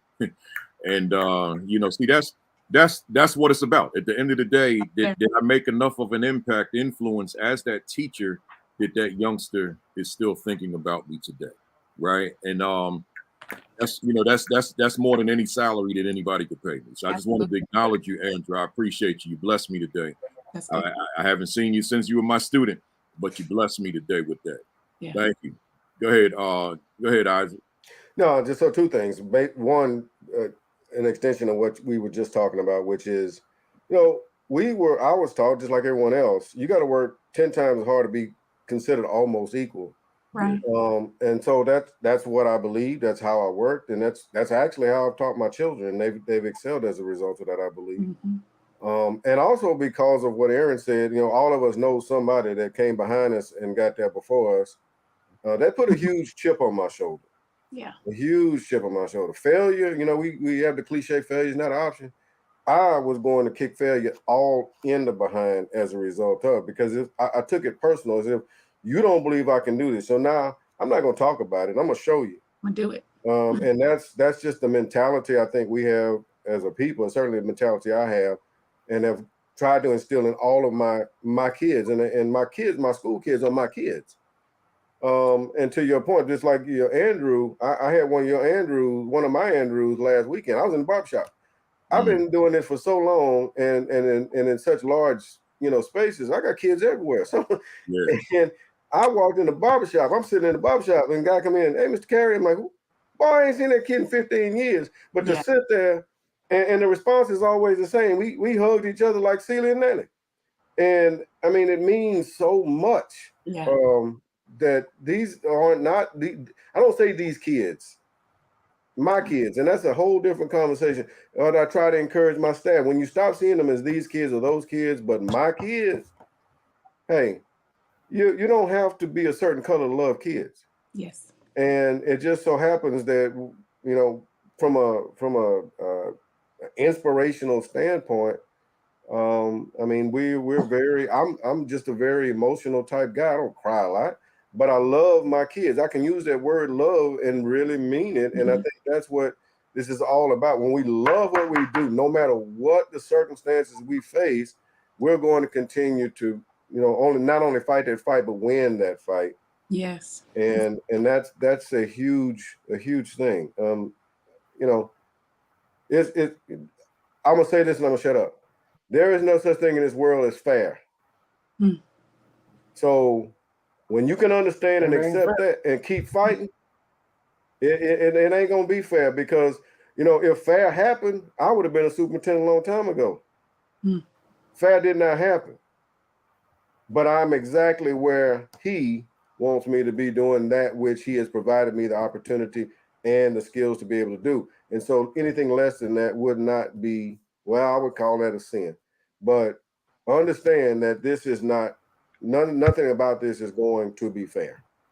Well, Isaac, Deanna said Philadelphia, which I'm aware of, is looking for a superintendent. And I've had folks tell me to apply. I'm not interested in that position, but maybe you might want to take a look at it. Well, I have to take a look at it. But earlier you were giving shout outs. Mrs. Carrier was on here. So she don't have a whole lot to say about that. Philadelphia. Hey, real quick before the rapid fire, Aaron, in full disclosure and transparency, I'm that guy as far as that assistant principalship. I taught 7 years and then was AP for 1 year and became principal of the school I was in. But I want to tell you why. This is going to go back to everything I said about marketing, and this little book that I keep close by, How to Win Friends and Influence People. You write that down. Keep it close by, because I do a zillion Zoom presentations, and I feel a need to share this with principals every day, or teachers when I'm talking to them, because again, that influence, that selling that some of us don't seem to have the ability to do. So I was able, I was a teacher. I tell you, I won all those teacher awards, but now it's time to move in a different direction. And my thing was, I need to be able to convince this superintendent that his life will be better if I'm in it, right? So therefore, I was able to convince him to hire me, right, as an AP. But then I knew I didn't want to stay in that position. Although I was a full-time disciplinarian, it was clear that it was more to me as a teacher. So once again, I'm still in his ear, and I stayed in his ear. I became a thorn in his side. So as a result, he went on and made me the principal of that school. So I'm saying everybody's not going to do it that way. A lot of that's personality driven. That's who I am as a person. Mm-hmm. But I am saying you can't waste your time with people who can't make a decision for you in your life. You got to at some point align yourself with the decision makers, right? And then you got to have that skill set, that people skill for them to be convinced that you're someone I need in my space. You're someone I need in my life. So let me go ahead and give you an opportunity. Mm-hmm. And then once you get it, as you said before, Aaron, now I got to produce. Mm-hmm. It ain't about the potential no more. Now I got to produce the results. Bottom line, I'm talking to that audience out there because there's somebody out there that needs to hear that, right? Hey, y'all, let's go to these rapid fire real quick. Oh yeah, go ahead, Cherise. I'll jump in real quick because I have been a classroom teacher for a long time, 13 years, and I'm proud of that because I feel like it has better prepared me to step into the principalship and to have teachers take me seriously. I think I get a little bit of street cred when I can tell teachers, yes, I know what it is to stand and deliver. I know what it is to dissect the standards. I know what it is to talk to angry parents. I know what it is to assign homework. I know what it is to hold it all day long because you can't get out of your classroom to go. Yes. So I love that. That was, and I talked about in my chapter that was my seasoning period. Yes. And again, going back to the gumbo, you don't want your gumbo to not be seasoned properly. So, I love that I spent that time in the classroom, and there's much love and appreciation for people, I think, who stay in the classroom for a while and realize that it's time. And I just have to throw out one shout out. It was Dr. Dolores Henderson, who was coincidentally my principal when I was in elementary school. Oh, wow. Who was a Black woman and worked in St. Paul Public Schools for 50 years. And she was my principal when I started elementary school. And she was a principal that I came back and worked for when I moved back to Minnesota and to St. Paul. She hired me to be a teacher. And it was her who told me, you need to be an administrator. Mm-hmm. And so I had to throw that out there because that mentorship piece is so key. And again, Dr. Dolores Henderson is she's where it's at.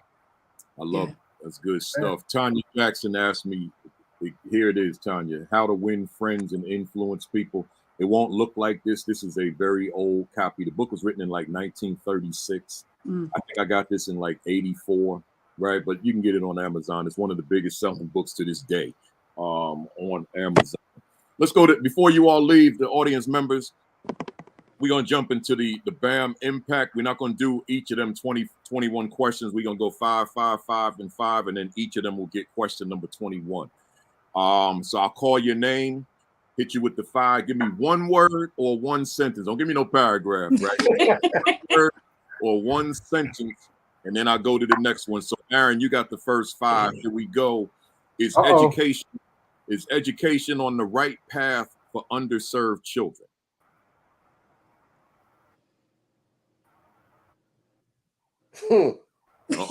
Is he frozen? No. No, I'm gonna leave it at no because you said one. I can't give it in one sentence, bro. No. Okay, here we go. True equity occur in America's schools for Black, brown, and other underserved students. Hold on, say that for me again. It broke up a little bit. Yeah, can true equity occur in America's schools? Yeah, here we go. Can you hear me?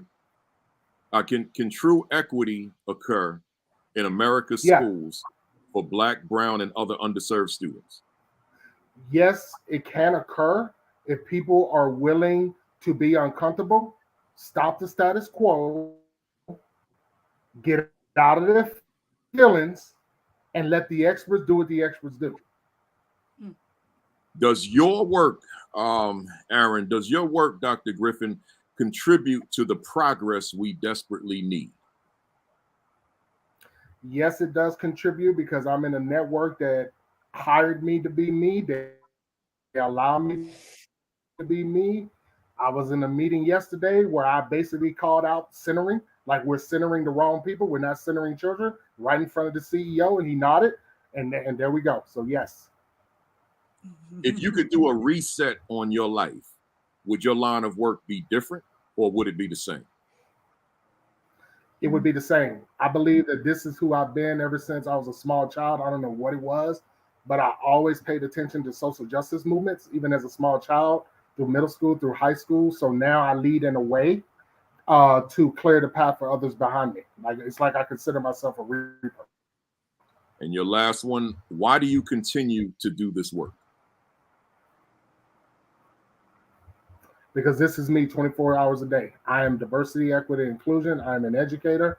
This is my purpose, my calling, my spiritual assignment. This is me all day, and this is going to be me until I leave this earth. Isaac, up next. Here we go. What fires you up within the work that you do? Seeing my kids meet with success. What do you love about the work you do? The people. What do you dislike about the work you do? I don't like some of the things that we are required to do that I don't find necessary. What has been your greatest victory in this work? Seeing my kids succeed. When everything or seemingly everyone who has had something to say about it expected otherwise, seeing my kids win, and that means the world to me. And lastly, what was your greatest mistake in this work? Trusting the wrong people. All right, Tiffany, here we go. Yes, sir. What has been your greatest challenge in this work?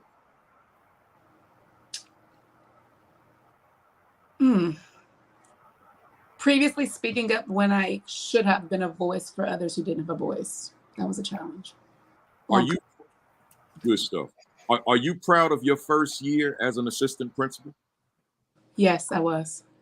Are you proud of your first year as a principal? Absolutely, yes, I was. Who inspires you in this work? Ooh. I will say all the women I see in leadership, from superintendent all the way down to teachers in the classroom. It's women leaders who are doing it.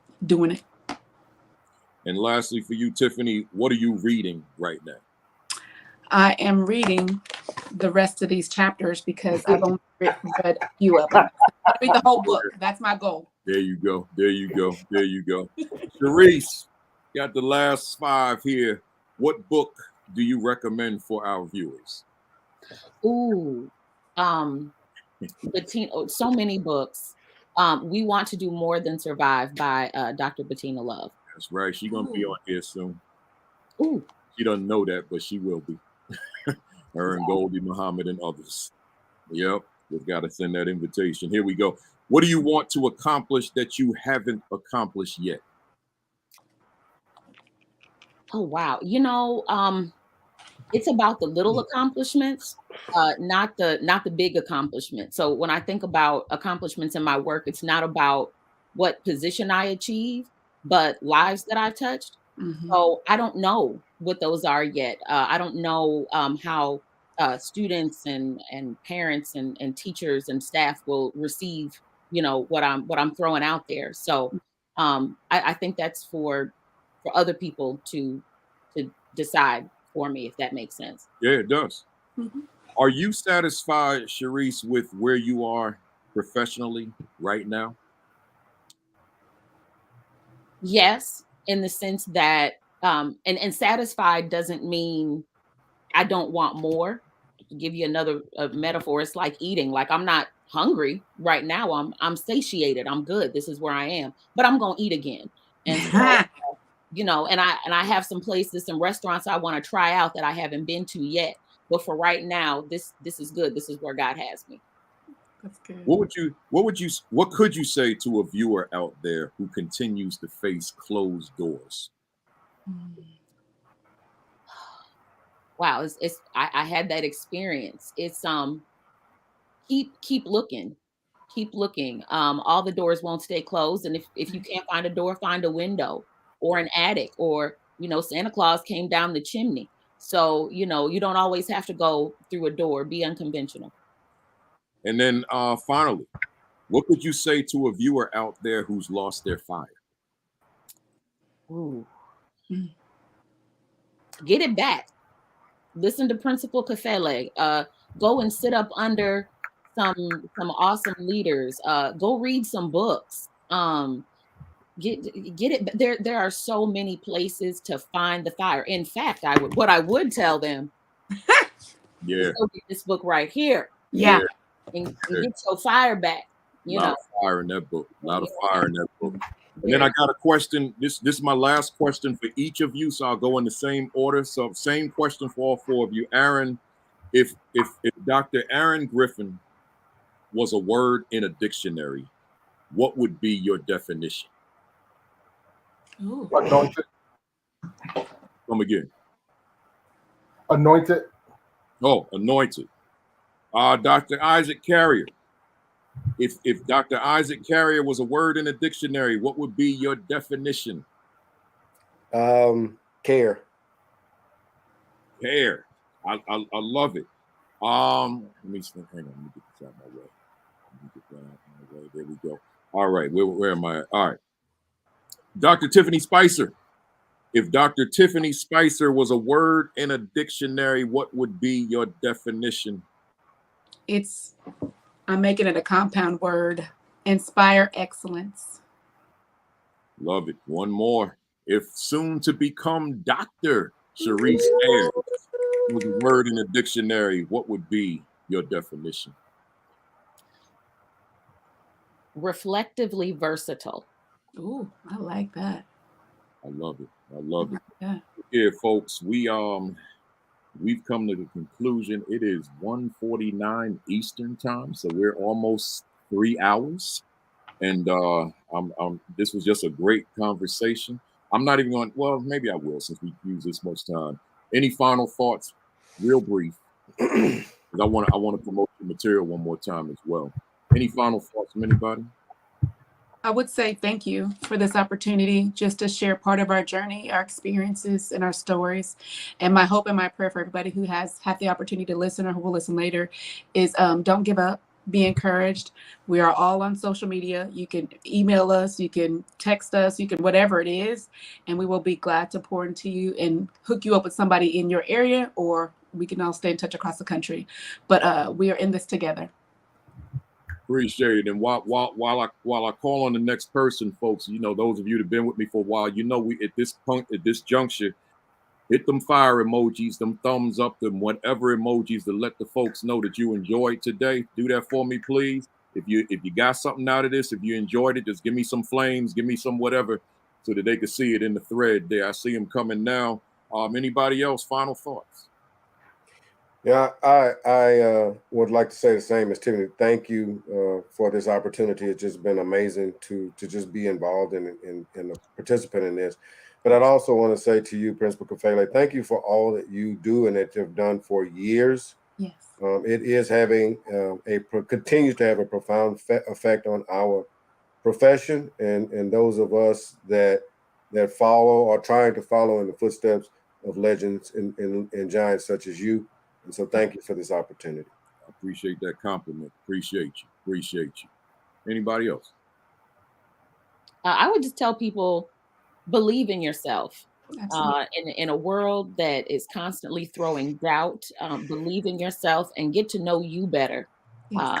I love what Principal Kafele said. No, I don't know if that was Principal Kafele. Somebody said, ask other people about your leadership. Don't just depend on yourself, but ask other people about your leadership too. But be confident, walk in that confidence, and thank you for this amazing opportunity.